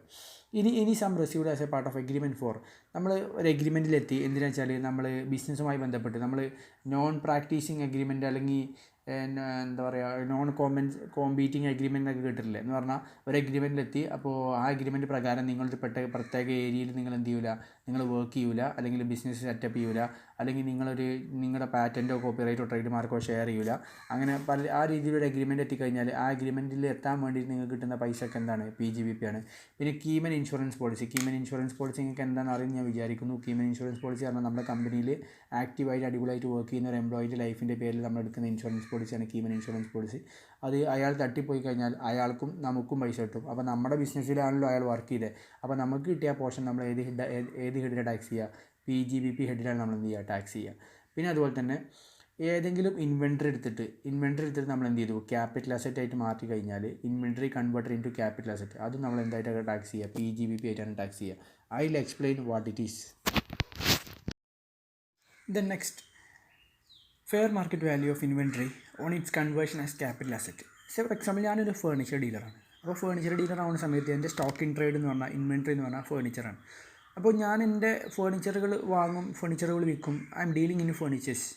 അപ്പോൾ ഞാൻ എൻ്റെ ഓഫീസിലോട്ട് വേണ്ടിയിട്ട് എന്ന് പറഞ്ഞാൽ ഫേർണിച്ചർ ബിസിനസ്സിൻ്റെ എൻ്റെ ഓഫീസിലോട്ട് വേണ്ടിയിട്ട് ഞാൻ എൻ്റെ സ്റ്റോക്കിൽ നിന്ന് ഒരു ടാബിൾ എടുത്തിട്ട് ഞാൻ എന്ത് ചെയ്തു, എൻ്റെ ബിസിനസ്സിലോട്ട് മാറ്റി. എൻ്റെ ഓഫീസിലോട്ട് ഇട്ടു. അങ്ങനെ ഞാൻ ആ ടേബിൾ മാറ്റി കഴിഞ്ഞാൽ ആ ടേബിൾ ഞാൻ പിന്നെ ഇനി സെല്ല് ചെയ്യുമോ, ബിസിനസ് ഓപ്പറേഷൻ്റെ ഭാഗമായിട്ട് സെല്ല് ചെയ്യൂല. അപ്പോൾ ആക്ച്വലി ഈ പ്രൊഡക്റ്റ് എന്ന് പറഞ്ഞാൽ ഞാൻ ആ മാറ്റിയ ടേബിൾ ഞാൻ ആർക്ക് സെല്ല് ചെയ്യേണ്ടതായിരുന്നു, പബ്ലിക്കിന് സെല്ല് ചെയ്തിട്ട് എനിക്ക് ഇൻകം ഉണ്ടാവേണ്ടതായിരുന്നു അല്ലേ, ബിസിനസ് ഇൻകം ഉണ്ടാവേണ്ടതായിരുന്നു. അപ്പോൾ ഞാൻ ആ പ്രൊഡക്റ്റ് അല്ലെങ്കിൽ ആ ഫേർണിച്ചർ എടുത്തിട്ട് ഞാൻ എൻ്റെ ഓഫീസ് റൂമിലോട്ട് ഇട്ടത് കാരണം എനിക്കിനി അതിന്മേൽ എന്തുണ്ടാവില്ല, സെയിൽസ് ഇൻകം ഉണ്ടാവില്ല. അപ്പോൾ ആക്ച്വലി ഇൻകം ടാക്സ് പറയുന്ന ഇതാണ്, നിങ്ങളൊരു പ്രോഡക്റ്റ് ഇൻവെൻട്രീനെ നിങ്ങൾ എന്തായി അസറ്റായിട്ട് മാറ്റി, conversion of inventory into capital asset, ഇൻവെൻട്രീനെ അസറ്റായിട്ട് മാറ്റി, ക്യാപിറ്റൽ അസറ്റാണ് അസറ്റായിട്ട് മാറ്റി. അസറ്റ് എന്ന് പറഞ്ഞാൽ നമ്മുടെ ബിസിനസ്സിലെ റെഗുലർ ഡെയിലി ഓപ്പറേഷന് വേണ്ടിയിട്ട് നമ്മൾ യൂസ് ചെയ്യാൻ വേണ്ടിയിട്ട് മാറ്റുക. ഇൻവെൻട്രി അല്ലാത്ത അസറ്റ് ഫിക്സ്ഡ് അസറ്റായിട്ട് മാറ്റി. നമ്മുടെ അക്കൗണ്ടിങ് ടേമിൽ പറഞ്ഞു കഴിഞ്ഞാൽ ഇൻവെൻട്രിനെ ഫിക്സ്ഡ് അസറ്റായിട്ട് മാറ്റി. അങ്ങനെ മാറ്റിക്കഴിഞ്ഞാൽ ആ ഇൻവെൻട്രിൻ്റെ ഫെയർ മാർക്കറ്റ് വാല്യൂ എന്താണോ ആ ഫെയർ മാർക്കറ്റ് വാല്യൂ എന്ന് പറഞ്ഞാൽ ഒന്നുമില്ല, മാർക്കറ്റ് പ്രൈസിനെ നമ്മൾ എന്തായിട്ട് ട്രീറ്റ് ചെയ്യണം, നമ്മൾ PGBV ആയിട്ട് ട്രീറ്റ് ചെയ്യണം. പിന്നെ അതുപോലെ തന്നെ നമ്മൾ സെക്ഷൻ 35 AD പ്രകാരം നമ്മൾ ചില ബിസിനസ്സുകൾ സ്റ്റാർട്ട് ചെയ്യുകയാണെങ്കിൽ നമുക്ക് എന്ത് കിട്ടുമെന്ന് വെച്ച് കഴിഞ്ഞാൽ കംപ്ലീറ്റ് നമ്മൾ ചിലവാക്കിയ ആസ് എ ക്യാപിറ്റൽ എക്സ്പെൻഡിച്ചറിനും നമുക്ക് ഡിഡക്ഷൻ കിട്ടും എന്ന് പറഞ്ഞു കഴിഞ്ഞാൽ ക്യാപിറ്റൽ എക്സ്പെൻഡിച്ചറും നമുക്ക് എന്ത് ചെയ്യാൻ പറ്റും, കംപ്ലീറ്റ് എമൗണ്ട് നമുക്ക് ഡിഡക്ഷനായിട്ട് ക്ലെയിം ചെയ്യാൻ പറ്റും. അങ്ങനെ ക്ലെയിം ചെയ്തതിന് ശേഷം നമ്മൾ ആ ക്ലെയിം ചെയ്ത ഒരു അസറ്റ് നമ്മൾ പിന്നീട് സെല്ല് ചെയ്യുകയാണെങ്കിൽ ആ സെല്ല് ചെയ്യുന്ന സമയത്ത് കിട്ടുന്ന എമൗണ്ട് നമുക്ക് എന്താണ് ടാക്സബിളാണ് PGBP ആയിട്ട്. അപ്പോൾ നിങ്ങൾക്കിത് മനസ്സിലായിട്ടില്ല എന്നുള്ളത് എനിക്ക് മനസ്സിലാക്കുന്നു, ഡോണ്ട് വറി, അത് ഞാൻ സെക്ഷൻ 35 AD പറയുന്ന സമയത്ത് എന്ത് ചെയ്യാൻ പറയാം. അപ്പോൾ നമ്മൾ ഇതുവരെ കണ്ടത് എന്താണ്, സെക്ഷൻ 28 ഏതൊക്കെ ഇൻകമാണ് ടാക്സ് ചെയ്യുക, PGBP ഇൻകം ടാക്സ് ചെയ്യും. അതുപോലെ തന്നെ നമ്മൾ ഒരുപാട് കോമ്പൻസേഷൻ കിട്ടുന്ന ഇൻകം, ഇമ്പോർട്ടൻ്റ് ആയിട്ട് ഇൻകം, അതുപോലെ തന്നെ ഇൻവെൻട്രിനെ ക്യാപിറ്റൽ അസറ്റായിട്ട് മാറ്റുമ്പോൾ ഉണ്ടാവുന്ന ഫെയർ മാർക്കറ്റ് വാല്യൂ PGBP ആണ്. അതുപോലെ ഒരുപാട് കേസ് നമ്മൾ PGBP ആണെന്നില്ലേ കണ്ടു. That's all. അപ്പോൾ അത്ര മതി, ആ ഒരു അണ്ടർസ്റ്റാൻഡിങ് മതി നമുക്ക് സെക്ഷൻ 28. നെക്സ്റ്റ് നമുക്ക് ഡിസ്കസ് ചെയ്യാനൊരു സാധനം നിങ്ങളുടെ ടെക്സ്റ്റ് ബുക്കിൽ കൊടുത്തത് സ്പെക്കുലേറ്റീവ് ബിസിനസ് എന്താണെന്നില്ലേ. നമുക്ക് ബിസിനസ്സുകളെ നമ്മൾ രണ്ടായിട്ട് ക്ലാസിഫൈ ചെയ്യും, സ്പെക്കുലേറ്റീവ് ബിസിനസ്സും നോൺ സ്പെക്കുലേറ്റീവ് ബിസിനസ്, അതുപോലെ specified business, non specified business ഒക്കെ നമ്മൾ ക്ലാസിഫൈ ചെയ്യും. അപ്പോൾ എന്താണ് ഈ സ്പെക്കുലേറ്റീവ് ബിസിനസ് എന്നുള്ള ഡീറ്റെയിൽഡ് ആയിട്ട് നിങ്ങൾ ടെക്സ്റ്റ് ബുക്കിൽ പറഞ്ഞിട്ടുണ്ട്. ഞാനത് ഡീപ്പായിട്ടൊന്നും പറയാൻ പോകുന്നില്ല, എന്തിനാണ് ഇതിങ്ങനെ പറഞ്ഞിരിക്കുന്നത് നമ്മൾ എന്ത് ചെയ്യാൻ പോകുന്നത്, ഡിസ്കസ് ചെയ്യാൻ പോകുന്നത്. നമ്മൾ ലോസുകൾ സെറ്റ് ഓഫ് ചെയ്യുന്ന ഒരു ഏരിയ ഉണ്ടെന്ന് പറഞ്ഞു. ഗ്രോസ് ടോട്ടലിങ്ങും കാണാൻ വേണ്ടിയിട്ട് 5 ഹെഡ്സിലെ ഇൻകം നമ്മൾ കമ്പ്യൂട്ട് ചെയ്തതിന് ശേഷം നമ്മൾ ക്ലബിങ്ങും സെറ്റ് ഓഫും ക്യാരി ഫോർവേഡും ചെയ്തിട്ട് കിട്ടുന്ന ഇൻകത്തിനെയാണ് നമ്മൾ ഗ്രോസ് ടോട്ടൽ ഇൻകം എന്ന് പറയുക. അപ്പോൾ ഈ set off and carry forward ചെയ്യുന്ന സമയത്ത് നമുക്ക് സ്പെക്കുലേറ്റീവ് ബിസിനസ്സിനും നോൺ സ്പെക്കുലേറ്റീവ് ബിസിനസ്സിനും സ്പെഷ്യൽ പ്രിവിലേജസ് ഉണ്ട് എന്ന് പറഞ്ഞാൽ സ്പെക്കുലേറ്റീവ് ബിസിനസ്സിൻ്റെ ലോസ് അത്രയ്ക്ക് അങ്ങ് സെറ്റ് ഓഫ് ചെയ്യാൻ ആരും അലോ ചെയ്യുന്നില്ല, ഇൻകം ടാക്സ് അലോ ചെയ്യുന്നില്ല. ബട്ട് നോൺ സ്പെക്കുലേറ്റീവ് ബിസിനസ് ആണെങ്കിൽ ഇൻകം ടാക്സിൽ കുറച്ചും കൂടി ലിബറൽ ആയിട്ടുള്ള സെറ്റ് ഓഫ് റൂൾസ് ആണ്. കാരണം സ്പെക്കുലേറ്റീവ് ബിസിനസ്സിൽ എപ്പോഴും എന്തുണ്ടാവാനുള്ള ചാൻസ് കൂടുതലാണ്, ലോസ് ഉണ്ടാവാനുള്ള ചാൻസ് കൂടുതലാണ്. നോൺ സ്പെക്കുലേറ്റീവിൽ അങ്ങനെയല്ല, ലോസ് ഉണ്ടാവാം, but when compared to speculative loss ഉണ്ടാവുന്നത് എന്തായിരിക്കും, കുറവായിരിക്കും. അപ്പോൾ അത് അല്ലെങ്കിൽ ആ ഒരു പ്രിവിലേജിന് വേണ്ടിയിട്ടാണ് നമ്മൾ എന്ത് ചെയ്യുന്നത്, സ്പെക്കുലേറ്റീവ് നോൺ സ്പെക്കുലേറ്റീവ് എന്ന് പറഞ്ഞിട്ട് ബിസിനസ്സിനെ ക്ലാസിഫൈ ചെയ്യുന്നത്. അപ്പോൾ എന്താണ് സ്പെക്കുലേറ്റീവ് ബിസിനസ് നമ്മൾ പഠിച്ചു വെക്കേണ്ടത് അത്യാവശ്യമാണ്. എന്തിനും വേണ്ടിയിട്ട് ഈ സെറ്റ് ഓഫ് റൂൾസ് രണ്ട് പേർക്കും സെപ്പറേറ്റ് ആയിട്ട് അപ്ലൈ ചെയ്യാൻ വേണ്ടിയിട്ട്. അപ്പോൾ problem point of view speculative business ഏത് അങ്ങനെയൊന്നും എക്സാമിന് ചോദിക്കുന്നില്ല. But you need to have an understanding regarding what is speculative business. Speculative business പറഞ്ഞാൽ ഒരു സ്പെക്കുലേറ്റീവ് ട്രാൻസാക്ഷൻസ് ചെയ്യുന്നൊരു ബിസിനസ്സാണ് സ്പെക്കുലേറ്റീവ് ബിസിനസ്. അപ്പോൾ എന്താണ് ഈ സ്പെക്കുലേറ്റീവ് ട്രാൻസാക്ഷൻ എന്ന് പറഞ്ഞു കഴിഞ്ഞാൽ, ഫോർ എക്സാമ്പിൾ, ഇപ്പോൾ ഞാനൊരു കോൺട്രാക്റ്റിൽ ചേർന്നു. ആ കോൺട്രാക്റ്റ് എന്താണെന്ന് വെച്ച് കഴിഞ്ഞാൽ ആഫ്റ്റർ 1 മന്ത് ഞാനൊരു ഫോർ എക്സാമ്പിൾ ഞാൻ ക്രൂഡ് ഓയിൽ ഒരു 1 ബാരൽ ഒരു $100 പർച്ചേസ് ചെയ്തോളാം എന്ന് പറഞ്ഞിട്ട് ഞാനൊരു കോൺട്രാക്റ്റിൽ എൻ്റർ ചെയ്ത് കഴിഞ്ഞാൽ 1 മന്ത് കഴിയുന്ന സമയത്ത് ക്രൂഡ് ഓയിലിൽ 1 ബാരലിന് ചിലപ്പോൾ 100 ആവാം അല്ലെങ്കിൽ ആവാതിരിക്കാം. അപ്പോൾ അങ്ങനത്തെ ടെൻറ്റേറ്റീവ് ആയിട്ടുള്ള എന്ന് പറഞ്ഞാൽ ടെൻറ്റേറ്റീവ് അല്ല, വാട്ട് മീൻസ് ഫ്ലക്ച്വേറ്റിംഗ് ആയിട്ടുള്ള ആ റേറ്റ് ഫ്ലക്ച്വേറ്റ് ചെയ്യാം. അപ്പോൾ ഞാൻ വാങ്ങാൻ ചെന്ന സമയത്ത് ക്രൂഡ് ഓയിലിന് ആക്ച്വലി 110 ആണ്. അപ്പോൾ 110 ആണ് ഒരു ബാരലിൻ്റെ റേറ്റ്, ക്രൂഡ് ഓയിലിൻ്റെ ഒരു ബാരലിൻ്റെ റേറ്റ്. ബാരൽ എന്നൊക്കെ പറഞ്ഞാൽ നിങ്ങൾക്ക് അറിയാൻ ഞാൻ മനസ്സിലാക്കുന്നു. 110 ആണ് ഒരു ബാരലിൻ്റെ റേറ്റ്. പക്ഷേ ഞാൻ എത്ര രൂപയ്ക്ക് വാങ്ങാമെന്ന് മുൻപേ അഗ്രി ചെയ്താണ്, 100 വാങ്ങാൻ ഞാൻ അഗ്രി ചെയ്താണ്. അപ്പോൾ am I making a profit or loss there? ഞാൻ അവിടെ പ്രോഫിറ്റാണ് ഉണ്ടാക്കുന്നത്. കാരണം എനിക്ക് 100 വാങ്ങിയിട്ട് പുറത്തേക്ക് എത്ര വിൽക്കാൻ പറ്റും, 110 വിൽക്കാൻ പറ്റും. നേരെ ഓപ്പോസിറ്റ് സംഭവിച്ചാലോ, ഞാൻ 100 മേടിച്ചു, പക്ഷേ അപ്പോൾ മാർക്കറ്റ് പ്രൈസ് 1 മന്ത് കഴിഞ്ഞിട്ടുള്ളത് 90 അപ്പോൾ actually am I making a loss or profit? Absolutely am making a loss. കാരണം ഇത് 90 എനിക്ക് കിട്ടുമായിരുന്നു, പക്ഷേ ഞാൻ മണ്ടൻ ഒരു മാസം മുൻപ് തന്നെ 100 വാങ്ങിക്കോളാം എന്ന് പറഞ്ഞ് ഞാൻ എഗ്രിമെൻറ്റിൽ എത്തി. അപ്പോൾ ഈ എഗ്രിമെൻറ്റ് എന്താവും എന്ന് വെച്ച് കഴിഞ്ഞാൽ സ്പെക്കുലേറ്റീവ് ആവും. എപ്പോഴെന്നറിയോ, നമ്മൾ ഈ പൈസ കൊടുത്ത് ഒരു മാസം കഴിഞ്ഞപ്പോൾ ഈ പൈസ കൊടുത്ത് നമ്മൾ ഈ ബാരൽ ക്രൂഡ് ഓയിൽ വീട്ടിലോട്ട് കൊണ്ടുവരല്ലേ ചെയ്യുക. മറിച്ച് ഞാൻ എന്താ ചെയ്തെന്ന് വെച്ചാൽ, ഒന്നാമത്തെ കേസിൽ 110 ആയില്ലേ, ആ സമയത്ത് ഞാൻ ക്രൂഡ് ഓയിൽ വാങ്ങാതെ ആ എക്സ്ട്രാ 10 രൂപ മാത്രം ഇങ്ങോട്ട് വാങ്ങിപ്പോന്നു എന്ന് പറഞ്ഞാൽ പ്രൈസ് ഡിഫറൻസ് നമ്മൾ എന്ത് ചെയ്തു, അഡ്ജസ്റ്റ് ചെയ്തു. അതുപോലെ തന്നെ രണ്ടാമത്തെ കേസിൽ എനിക്ക് 10 രൂപ നഷ്ടമല്ലേ എന്ന് പറഞ്ഞാൽ 100-ന് ഞാൻ വാങ്ങണം, 90-നെ പുറത്ത് വിൽക്കാൻ പറ്റുള്ളൂ. അപ്പോൾ ഞാൻ ആ നഷ്ടം വരുന്ന രൂപ ഞാൻ ആരുമായിട്ടാണോ എഗ്രിമെൻറ്റിലെത്തിയത് അവർക്ക് ഞാൻ ആ പൈസ അങ്ങോട്ട് കൊടുത്തു. ഇങ്ങനെ നമ്മൾ എഗ്രിമെൻറ്റിലെത്തുകയാണെങ്കിൽ ഈ എഗ്രിമെൻറ്റ് എന്ന് പറയുന്ന പേരാണ് എന്ത്? Speculative agreement. അപ്പോൾ ഇതൊരു എക്സാമ്പിൾ മാത്രമാണ്. അപ്പോൾ നിങ്ങൾ ശരിക്കും ക്രൂഡ് ഓയിൽ വാങ്ങിപ്പോരുകയാണെങ്കിൽ അത് സ്പെക്കുലേറ്റീവ് അല്ല, നോൺ സ്പെക്കുലേറ്റീവ് ആണ്. പക്ഷേ മറിച്ച് നിങ്ങൾ crude oil price difference adjust ചെയ്യുകയാണെങ്കിൽ അങ്ങനത്തെ ട്രാൻസാക്ഷനെ പറയുന്ന പേരാണ് സ്പെക്കുലേറ്റീവ് ട്രാൻസാക്ഷൻസ്. സ്പെക്കുലേറ്റീവ് ട്രാൻസാക്ഷൻസ് റെഗുലറായിട്ട് ചെയ്യുന്ന ബിസിനസ്സിനെ പറയുന്ന പേരാണ് സ്പെക്കുലേറ്റീവ് ബിസിനസ്. അപ്പോൾ സ്പെക്കുലേറ്റീവ് ട്രാൻസാക്ഷൻ എന്ന് പറഞ്ഞാൽ transaction in which a contract for the purpose of sale or any commodity including stock and shares is periodically or ultimately settled. കോൺട്രാക്റ്റാണ് ഈ സ്പെക്കുലേറ്റീവ് ട്രാൻസാക്ഷൻസിൽ ഉണ്ടാവുക. ആ കോൺട്രാക്റ്റ് എന്തിനാന്ന് ചോദിച്ചു കഴിഞ്ഞാൽ purchase or sale of commodity including stock and share. അപ്പോൾ നമ്മളിപ്പോൾ ക്രൂഡ് ഓയിലിൻ്റെ എക്സാമ്പിൾ പറഞ്ഞത് അത് പർച്ചേസ് ഓഫ് സ്റ്റോക്ക് ആവാം, ഷെയർ ആവാം, എന്തും ആവാം. അത് പീരിയോഡിക്കലി അല്ലെങ്കിൽ അൾട്ടിമേറ്റ്ലി നമ്മൾ സെറ്റ് ചെയ്യുന്നത് എങ്ങനെയാണ്? അതർവൈസ് ദാൻ ബൈ ആക്ച്വൽ ഡെലിവറിയാണ്. നമ്മൾ ക്രൂഡ് ഓയിൽ അങ്ങോട്ട് ആക്ച്വലി കൊടുത്തിട്ടുണ്ടോ? ഇല്ല. മറിച്ച് നമ്മൾ എന്താ ചെയ്തത്? Transfer of the commodity or scripts. നമ്മൾ transfer of the commodity other than actual delivery or transfer of the commodity or scripts എന്ന് പറഞ്ഞാൽ സ്ക്രിപ്റ്റ്സ് ആണ് നമ്മുടെ ഈ ഷെയർ ഡിബെഞ്ചർ ബോണ്ട് അതിനൊക്കെ പറയാം. അപ്പോൾ ആക്ച്വലി ഇപ്പോൾ നമ്മൾ ഇവിടെ പറഞ്ഞ എക്സാമ്പിൾ നമ്മൾ ക്രൂഡ് ഓയിലിൻ്റെ കേസാണ്. അതുപോലെ തന്നെ നമ്മൾ ഷെയറും ഡിബെഞ്ചറൊക്കെ ആണെങ്കിൽ നമ്മൾ ആക്ച്വലി ഷെയറും ഡിബെഞ്ചറൊന്നും ചെയ്യുന്നില്ല, നമ്മൾ അങ്ങോട്ട് ഡെലിവറി ചെയ്യുന്നില്ല. മറിച്ച് നമ്മൾ അതെന്താ ചെയ്യുന്നത് വെച്ചാൽ അതിലെ പ്രൈസ് ഡിഫറൻസ് ആണ് നമ്മൾ എന്ത് ചെയ്യുന്നത്? സെറ്റിൽ ചെയ്യുന്നത്. അങ്ങനത്തെ ടൈപ്പ് കോൺട്രാക്റ്റിനെ നമ്മൾ വിളിക്കുന്ന പേരാണ് അങ്ങനത്തെ ടൈപ്പ് കോൺട്രാക്റ്റുകളാണ് സ്പെക്കുലേറ്റീവ് ട്രാൻസാക്ഷൻസ്. സ്പെക്കുലേറ്റീവ് ട്രാൻസാക്ഷൻസ് ചെയ്യുന്ന ബിസിനസ്സാണ് സ്പെക്കുലേറ്റീവ് ബിസിനസ്. സ്പെക്കുലേറ്റീവ് ബിസിനസ് അല്ലാത്ത എല്ലാ ബിസിനസ്സും നോൺ സ്പെക്കുലേറ്റീവ് ബിസിനസ്സാണ്.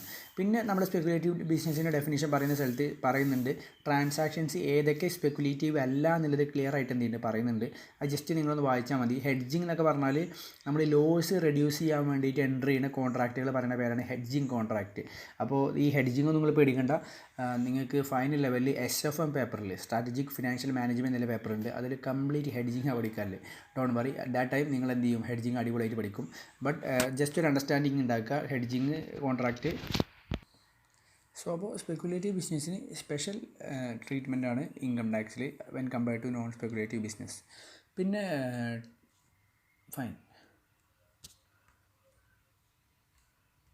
Next section 28 charging section 28 to 44 ആണ് PGBP പ്രൊവിഷൻസ് പറയുന്നത്. Next one section 29 computation of profits and gains of business or profession. PGBP നമ്മൾ എങ്ങനെ കമ്പ്യൂട്ട് ചെയ്യണമെന്നുള്ളതാണ് സെക്ഷൻ 29 പറയുന്നത്. സെക്ഷൻ 29 അത്ര ഡീപ്പായിട്ടൊന്നും പറയുന്നില്ല. Section 29 just only set A base, അല്ലെങ്കിൽ ഈ ഹെഡിങ്ങിൽ അല്ലെങ്കിൽ ഈ പ്രൊവിഷനിൽ നമ്മൾ എന്താണ് പറയുന്നത് എന്നുള്ളൊരു ബേസ് മാത്രമേ സെക്ഷൻ 29 പറയുന്നുള്ളൂ. അപ്പോൾ സെക്ഷൻ 29 പറയുന്നതാണ് computation of profits and gains from business or profession. നമ്മൾ ചെയ്യേണ്ടത് വെച്ചാൽ in accordance with provision contained from section 30 to 43D. Section 30 to 43 പ്രകാരമുള്ള പ്രൊവിഷൻസ് നമ്മൾ നോക്കിയിട്ട് അല്ലെങ്കിൽ ആ പ്രൊവിഷൻസ് പ്രകാരമാണ് നമ്മൾ എന്ത് ചെയ്യേണ്ടത്? നമ്മൾ PGBP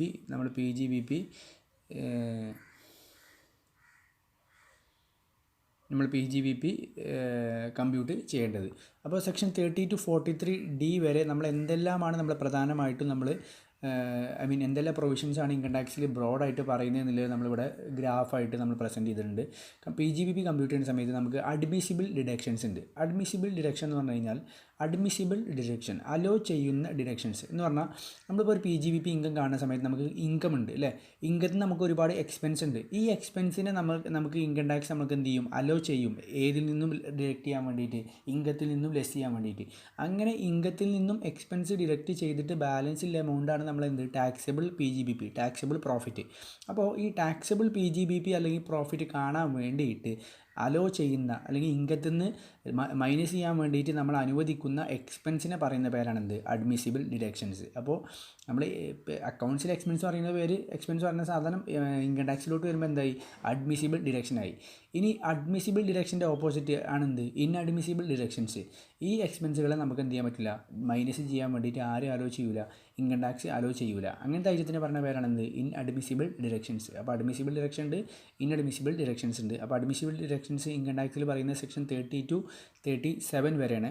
പിന്നെ ഇൻഅഡ്മിസിബിൾ ഡിഡക്ഷൻ പറയുന്നത് സെക്ഷൻ 40 പിന്നെ എക്സ്പെൻസസ് നോട്ട് ഡിഡക്റ്റബിൾ. ഈ എക്സ്പെൻസുകൾ എന്തല്ല? ഇൻഅഡ്മിസിബിൾ ഡിഡക്ഷൻസ് പോലെ തന്നെ ഈ എക്സ്പെൻസ് എന്തല്ല? നോട്ട് ഡിഡക്റ്റബിൾ അല്ല. സെക്ഷൻ 40A ഈ എക്സ്പെൻസിനെ കുറിച്ച് പറയുന്നത്. Then profits chargeable to tax എന്ന് പറഞ്ഞാൽ ചില ഇൻകങ്ങൾ, സ്പെസിഫിക് ആയിട്ട് ചില ഇൻകങ്ങൾ നമ്മൾ PGBP ആയിട്ട് ടാക്സ് ചെയ്യുന്നില്ല എന്തുണ്ട് ഇൻകം ടാക്സിൽ പറയുന്നുണ്ട്. ആ പറയുന്നത് സെക്ഷൻ 41 അതുപോലെ ഇതുമായി ബന്ധപ്പെട്ട അതർ പ്രൊവിഷൻസ്. ഇതാണ് ഓവറോളായിട്ട് ഈ ചാപ്റ്ററിൽ നമുക്ക് ഡിസ്കസ് ചെയ്യാൻ ഒരു മെയിൻ ഏരിയ. ഇതിനപ്പുറത്ത് ഇനിയും കുറച്ച് ഏരിയാസ് ഉണ്ട്. അപ്പോൾ അഡ്മിസിബിൾ ഡിഡക്ഷൻ എന്ന് പറഞ്ഞാൽ മനസ്സിലാക്കുക, നമുക്ക് എന്ത് ചെയ്യാൻ പറ്റും, ഇൻകത്തിൽ നിന്ന് ലെസ് ചെയ്യാൻ നമ്മൾ അലോ ചെയ്യും. ഇൻഅഡ്മിസിബിൾ ഡിഡക്ഷൻ എന്ന് പറഞ്ഞാൽ ഇൻകത്തിൽ നിന്ന് ലെസ് ചെയ്യാൻ നമ്മൾ അലോ ചെയ്യുന്നില്ല. അതുപോലെ തന്നെ എക്സ്പെൻസ് നോട്ട് ഡിഡക്റ്റബിൾ എന്ന് പറഞ്ഞാലും ഇൻഅഡ്മിസിബിൾ തന്നെ. പിന്നെ പ്രോഫിറ്റ് ചാർജബിൾ എന്ന് പറഞ്ഞാൽ സ്പെസിഫിക് ആയിട്ട് പറയുന്ന ഐറ്റംസ്. അപ്പോൾ നമ്മൾ ഇനി ആദ്യം കവറപ്പ് ചെയ്യാൻ പോകുന്ന ഏരിയ എന്ന് പറഞ്ഞാൽ അഡ്മിസിബിൾ ഡിഡക്ഷനാണ്. അഡ്മിസിബിൾ ഡിഡക്ഷൻ എന്ന് പറഞ്ഞാൽ സെക്ഷൻ 30 മുതൽ സെക്ഷൻ 37 വരെയുള്ള അഡ്മിസിബിൾ ഡിഡക്ഷൻസ്. അപ്പോൾ ഇനി നമ്മൾ ഈ പറയാൻ പോകുന്ന സാധനങ്ങൾ നമ്മുടെ സെയിൽസിൽ നിന്നും നമ്മുടെ എക്സ്പെൻസ് ആയിട്ട് നമുക്ക് എന്ത് ചെയ്യാൻ പറ്റും, മൈനസ് ചെയ്യാൻ പറ്റും. എന്ത് കാണാൻ വേണ്ടിയിട്ട്, പ്രോഫിറ്റ് കാണാൻ വേണ്ടിയിട്ട്. അപ്പോൾ ഇത് ആക്ച്വലി ഒരു ബിസിനസ് ചെയ്യുന്ന ഒരു അസസിക്ക്, ഇത് ആർക്ക് മാത്രമേ ഉണ്ടാവുള്ളൂ, ബിസിനസ് ചെയ്യുന്ന ഒരു അസസിക്ക് അല്ലെങ്കിൽ പ്രൊഫഷൻ ചെയ്യുന്ന ഒരു അസസിക്ക് മാത്രമേ ഉണ്ടാവുള്ളൂ കേട്ടോ. PGBP എന്നുള്ള ഹെഡിൽ ത്രൂ ഔട്ടായിട്ട് നിങ്ങളുടെ മൈൻഡിൽ ഉണ്ടായിക്കേണ്ടതെന്ന് പറഞ്ഞാൽ ഇത് ആരുടെ ഇൻകം കമ്പ്യൂട്ട് ചെയ്യുന്നതാണ്, നമ്മൾ ബിസിനസ് ഓർ പ്രൊഫഷൻ ചെയ്യുന്ന ഒരാളുടെ ഇൻകമാണ് നമ്മൾ എന്ത് ചെയ്യുന്നത്, കമ്പ്യൂട്ട് ചെയ്യുന്നത്. അപ്പോൾ നമ്മൾ ഈ ചെയ്യുന്ന കാൽക്കുലേഷനൊക്കെ ആരുമായി ബന്ധപ്പെട്ടതാണ്, ഒരു ബിസിനസ് അല്ലെങ്കിൽ ഒരു പ്രൊഫഷനുമായിട്ട് ബന്ധപ്പെട്ടതാണ് എന്നുള്ളതായിരിക്കണം ത്രൂ ഔട്ടായിട്ട് നിങ്ങളുടെ മൈൻഡിൽ ഉണ്ടായിരിക്കേണ്ട കാര്യം. ഓക്കെ, ഇതല്ലാതെ ഒരു സാലറീഡ് പേഴ്സണോ അല്ലെങ്കിൽ ഒരു ബാങ്കിൽ നിന്ന് ഇൻട്രസ്റ്റ് കിട്ടുന്ന ഒരു നോർമൽ പേഴ്സണോ ഈ ഒരു PGBP എന്നുള്ള സംഭവം എന്ത് ചെയ്യില്ല, വരില്ല. That is the thing that you need to understand. Okay, so allowable deductions നമ്മൾ ഈ ഡിസ്കസ് ചെയ്യാൻ പോകുന്ന സെക്ഷൻ 30 മുതൽ സെക്ഷൻ 37 വരെയുള്ള എല്ലാ എക്സ്പെൻസസും നമ്മുടെ ബിസിനസ്സിൽ PGBP ഇൻകം കാണുന്ന സമയത്ത് നമുക്ക് എക്സ്പെൻസ് ആയിട്ട് അലോ ചെയ്യുന്നുണ്ട് എന്ന് പറഞ്ഞാൽ നമുക്ക് എന്ത് ചെയ്യാൻ പറ്റും, നമ്മുടെ ടോട്ടൽ റെസീപ്റ്റ്സിൽ നിന്ന് അല്ലെങ്കിൽ ഇൻകത്തിൽ നിന്ന് ലെസ് ചെയ്യാൻ പറ്റും, അല്ലെങ്കിൽ നമ്മുടെ റവന്യൂവിൽ നിന്നും ലെസ് ചെയ്യാൻ പറ്റും നമ്മുടെ ബിസിനസ്സിൻ്റെ പ്രോഫിറ്റ് അല്ലെങ്കിൽ ടാക്സബിൾ PGBP കാണുന്ന സമയത്ത്. അതിൽ ഫസ്റ്റ് വണ്ണാണ് section 30, rent, rate, tax, repairs and insurance of building എന്ന് പറഞ്ഞാൽ from the very name itself you can understand that ബിൽഡിങ്ങിൻ്റെ ഇൻഷുറൻസ്, ബിൽഡിങ്ങിന് വേണ്ടിയിട്ട് റിപ്പയർ, ബിൽഡിങ്ങിൻ്റെ ബിൽഡിംഗ് ടാക്സ്, പ്രോപ്പർട്ടി ടാക്സ്, ബിൽഡിങ്ങിൻ്റെ റേറ്റ്സ്, ടാക്സ്, റെൻറ്റ്, ഇതൊക്കെ നമ്മൾ പ്രൊവൈഡ് ചെയ്ത് കഴിഞ്ഞാൽ അതൊക്കെ നമുക്ക് എക്സ്പെൻസ് ആയിട്ട് എന്ത് ചെയ്യാൻ പറ്റും, നമുക്ക് ക്ലെയിം ചെയ്യാൻ പറ്റും. അപ്പോൾ ഈ ബിൽഡിംഗ് എന്ന് പറഞ്ഞാൽ ഈ ബിൽഡിംഗ് നമ്മൾ എന്തിനു വേണ്ടി യൂസ് ചെയ്തായിരിക്കണം, ബിസിനസ്സിനോ പ്രൊഫഷനോ വേണ്ടിയിട്ട് യൂസ് ചെയ്തായിരിക്കണം. ഇനിയിപ്പോൾ നമ്മളിപ്പോൾ ഒരു ബിൽഡിംഗ് എടുത്തിട്ട് ഞാനൊരു 50% സ്പേസിൽ എൻ്റെ ബിസിനസ്സാണ് അല്ലെങ്കിൽ പ്രൊഫഷനാണ്, ബാക്കി 50% ഞാൻ എൻ്റെ പേഴ്സണൽ പർപ്പസിന് യൂസ് ചെയ്യുകയാണെങ്കിൽ പ്രപ്പോർഷനേറ്റ് 50% ഞാൻ ബിസിനസ് പർപ്പസിന് യൂസ് ചെയ്യുന്നുള്ളൂ. അപ്പോൾ ആ സമയത്ത് നമ്മൾ എന്ത് ചെയ്യണമെന്ന് വെച്ച് കഴിഞ്ഞാൽ പ്രപ്പോർഷനേറ്റായിട്ട് എന്ന് പറഞ്ഞാൽ പ്രോപ്പർട്ടി പാർട്ട്ലി ഫോർ ബിസിനസ്സും പാർട്ട്ലി ഫോർ അതർ പർപ്പസിനും വേണ്ടി യൂസ് ചെയ്യുകയാണെങ്കിൽ പ്രപ്പോർഷനേറ്റ് എക്സ്പെൻസ് മാത്രമേ നമുക്ക് എന്ത് ചെയ്യാൻ പറ്റുള്ളൂ, എക്സ്പെൻസ് ആയിട്ട് ക്ലെയിം ചെയ്യാൻ പറ്റുള്ളൂ. ഫോർ എക്സാമ്പിൾ പറഞ്ഞാൽ ഞാനൊരു 2 ഫ്ലോർ ബിൽഡിംഗ്, 1/2 ഫ്ലോർ 1 ഫ്ലോർ ഞാൻ ബിസിനസ്സിനും 1 ഫ്ലോർ ഞാൻ പേഴ്സണൽ പർപ്പസിനും ആണെങ്കിൽ ടോട്ടൽ റെൻറ്റ് ഞാൻ കൊടുത്തത് 20,000 ആണെങ്കിൽ പേഴ്സണൽ പോർഷൻ്റെ റെൻറ്റ് എനിക്ക് എന്ത് കിട്ടില്ല, ഡിഡക്ഷനായിട്ട് കിട്ടത്തില്ല. പിന്നെ സബ്ലെറ്റ് പോർഷന് എന്ന് പറഞ്ഞാൽ നമ്മളൊരു വാടക എടുത്ത ബിൽഡിങ്ങിൻ്റെ ഒരു പോർഷൻ നമ്മൾ ബിസിനസ് യൂസ് ചെയ്യാതെ നമ്മൾ സബ്ലെറ്റ് ചെയ്യുകയാണെങ്കിൽ, വേറെ ആൾക്ക് വീണ്ടും വാടക കൊടുക്കുകയാണെങ്കിൽ ആ സബ്ലെറ്റ് ചെയ്ത പോർഷൻ്റെ റെൻറ്റ് നമുക്ക് ബിസിനസ് എക്സ്പെൻസ് ആയിട്ട് ക്ലെയിം ചെയ്യാൻ പറ്റില്ല. സബ്ലെറ്റ് ചെയ്ത് കഴിഞ്ഞാൽ അങ്ങനെ ചെയ്യുന്ന പ്രോപ്പർട്ടീൻ്റെ റെൻറ്റ് നമ്മൾ ഇൻകം ഫ്രം അതർ സോഴ്സ് ആയിട്ടാണ് ടാക്സ് ചെയ്യുക. അപ്പോൾ ആ സമയത്ത് നമുക്ക് അതിൻ്റെ എക്സ്പെൻസ് ആയിട്ട് അവിടെ കുറക്കാൻ പറ്റും. പക്ഷേ ഇവിടെ നമുക്ക് എന്ത് ചെയ്യാൻ പറ്റില്ല, ലെസ് ചെയ്യാൻ പറ്റില്ല. പിന്നെ അതുപോലെ തന്നെ സ്വന്തം നിങ്ങളുടെ ബിൽഡിങ്ങിൽ തന്നെ ബിസിനസ് ചെയ്യുകയാണ്, എന്നിട്ട് നിങ്ങൾക്ക് കുറച്ച് റെൻറ്റ് കൊടുക്കുകയാണ്. അങ്ങനെ റെൻറ്റ് കൊടുക്കുമ്പോൾ അത് ആക്ച്വലി പുറത്ത് അല്ലെങ്കിൽ ഒരു എക്സ്പ്ലിസിറ്റ് കോസ്റ്റ് അല്ല എന്ന് പറഞ്ഞാൽ നിങ്ങളിൽ നിന്നും പുറത്ത് പോകുന്നൊരു കോസ്റ്റ് അല്ല. നിങ്ങൾക്ക് തന്നെ റെൻറ്റ് കൊടുക്കാൻ നിന്നാൽ പിന്നെ അതന്നെ മതിയല്ലോ. അപ്പോൾ അതൊന്നും ഇൻകം ടാക്സ് അലോ ചെയ്യില്ല. അങ്ങനത്തെ നോഷണൽ റെൻറ്റുകൾക്കൊന്നും ഇൻകം ടാക്സിൽ എന്ത് കിട്ടില്ല, ഡിഡക്ഷൻ കിട്ടില്ല. പിന്നെ അതുപോലെ തന്നെ റിപ്പയേഴ്സ് 2 നേച്ചറിൽ ഉണ്ടാവുക, ക്യാപിറ്റൽ നേച്ചറിലും ഉണ്ടാവുക, റവന്യൂ നേച്ചറിലും ഉണ്ടാവുക. ബിസിനസ് നമ്മുടെ ബിൽഡിംഗ് ഒന്നായിട്ട് മാറ്റിയിട്ട് റിന്യൂവൽ വർക്കൊക്കെ ചെയ്യുന്ന റിപ്പയറാണ് നിങ്ങൾ നടത്തുന്നതെങ്കിൽ ആ റിപ്പയർ ക്യാപിറ്റൽ നേച്ചറിലെ റിപ്പയറാണ്, അത് ഡിഡക്ഷൻ കിട്ടത്തില്ല. പക്ഷേ നിങ്ങൾ റിപ്പയർ എങ്ങനെ ചെയ്യുന്നത്, നിങ്ങൾ ചെറിയ ലെവലിലെ റിപ്പയർ, റവന്യൂ നേച്ചർ റിപ്പയർ ആണെങ്കിൽ, റവന്യൂ ക്യാപിറ്റലൊക്കെ എന്താണെന്നില്ല ഞാൻ പറയുന്നില്ല, that you should B learning in your accounts and all these things. അപ്പോൾ റവന്യൂ നേച്ചർ റിപ്പയർ ആണെന്നുണ്ടെങ്കിൽ അതിനെന്ത് കിട്ടും, ഡിഡക്ഷൻ കിട്ടും. So that's about section 30, rent, rate, tax, repairs and insurance of building.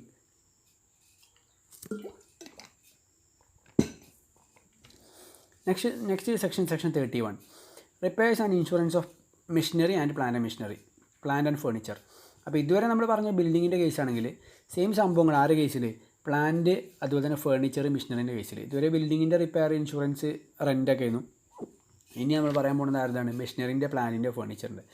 അപ്പോൾ ഇതിൽ എന്താ പറയുക, ഇത് ക്ലെയിം ചെയ്യണമെങ്കിൽ മെഷീനറി അല്ലെങ്കിൽ ഈ എക്സ്പെൻസൊക്കെ ക്ലെയിം ചെയ്യണമെന്നുണ്ടെങ്കിൽ ഏത് മെഷീനറിയുമായിട്ടോ പ്ലാന്റുമായിട്ടോ ഫേർണിച്ചറുമായിട്ടോ ബന്ധപ്പെട്ടാണ് നമുക്ക് എക്സ്പെൻസ് ഉണ്ടായെങ്കിൽ ആ പ്ലാന്റ്, മെഷീനറിയൊക്കെ നമ്മൾ ബിസിനസ്സിൻ്റെ പർപ്പസിന് വേണ്ടിയിട്ട് യൂസ് ചെയ്യുന്നതായിരിക്കണം. അതുപോലെ തന്നെ റീപ്ലേസ്മെൻറ്റ്, അതുപോലെ തന്നെ റീകൺസ്ട്രക്ഷൻ, അങ്ങനത്തെ ഒന്നും നമ്മൾ റിപ്പയർ ആയിട്ട് കൺസിഡർ ചെയ്യില്ല. അതൊക്കെ കാരണം എന്തുകൊണ്ടാണെന്ന് വെച്ചാൽ ക്യാപിറ്റൽ നേച്ചറിലെ ഐറ്റംസ് ആണ്. ബാക്കിയെല്ലാം റിപ്പയർ, ഇൻഷുറൻസ്, മറ്റു കാര്യങ്ങളൊക്കെ നമ്മൾ പ്ലാന്റിന്, ഫർണിച്ചറിന്, മെഷീനറിക്കൊക്കെ വേണ്ടി നമ്മൾ ഇൻക്വയർ ചെയ്ത് കഴിഞ്ഞാൽ അത് നമുക്ക് എന്ത് ചെയ്യാൻ പറ്റും, എക്സ്പെൻസ് ആയിട്ട് ക്ലെയിം ചെയ്യാൻ പറ്റും. So once again I remind you, we are discussing now the allowable deductions under section 30 to 37 under PGBP. അതിൽ 2 ഡിറക്ഷൻ പറഞ്ഞു. ഒന്ന് ബിൽഡിങ്ങിൻ്റെ deduction section 30, section 31 plant and machinery ഫർണിച്ചറിൻ്റെ കേസ്. ഇനി നമ്മൾ പറയാൻ പോകുന്ന ഏറ്റവും വളരെ ഇമ്പോർട്ടൻ്റ് ആയിട്ടുള്ള ഒരുപാട് ക്വസ്റ്റ്യൻസ് ഒക്കെ ചോദിക്കുന്ന വളരെ മേജർ ആയിട്ടുള്ള ഒരു area depreciation.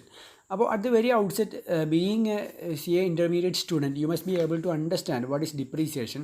However, it is my duty to make you or to give you a small synopsis idea about what is meant by depreciation. Depreciation എന്ന് പറഞ്ഞാൽ അക്കൗണ്ട്സിൽ ഒരു ഇമ്പോർട്ടൻറ്റ് ടേമാണ്.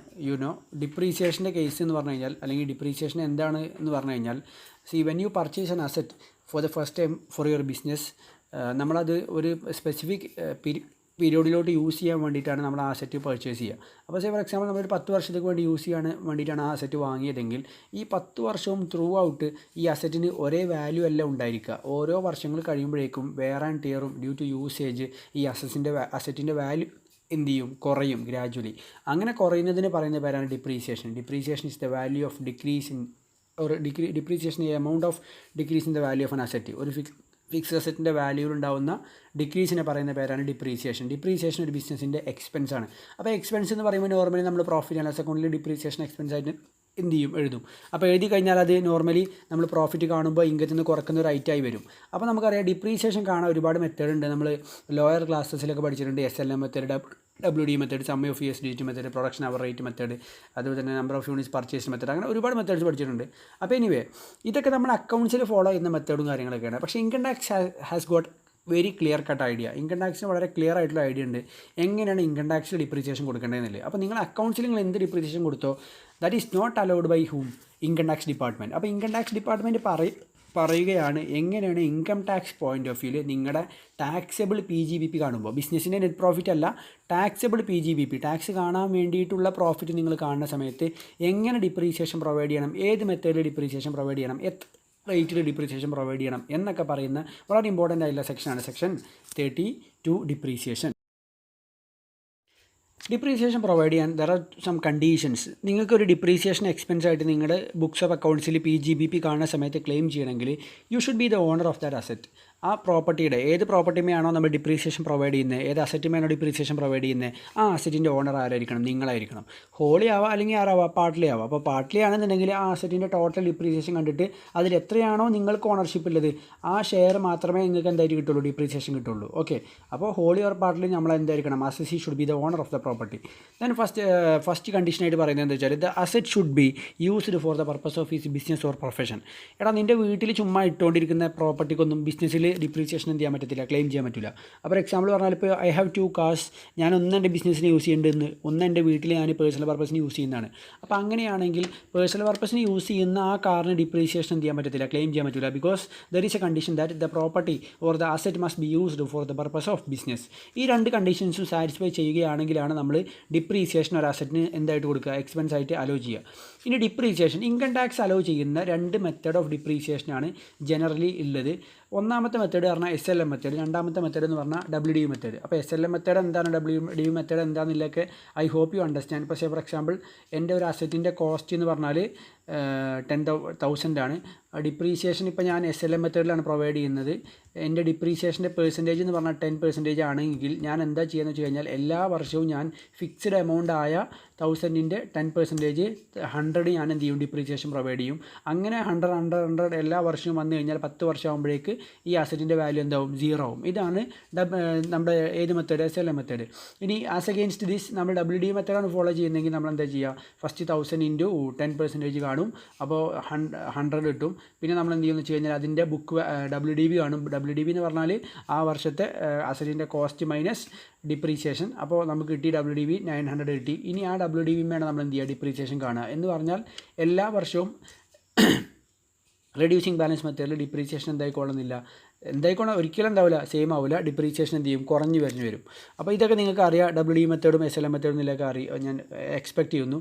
അപ്പോൾ ദ കേസ് ഈസ് ദാറ്റ് ആരൊക്കെയാണ് income ടാക്സിൽ SLM മെത്തേഡിൽ depreciation provide ചെയ്യേണ്ടത്, ആരൊക്കെയാണ് income ടാക്സിൽ WD മെത്തേഡിൽ depreciation provide ചെയ്യേണ്ടത് എന്നുള്ളതാണ് എന്ത് ചെയ്യാൻ പോകുന്നത്, നമ്മൾ ഡിസ്കസ് ചെയ്യാൻ പോകുന്നത്.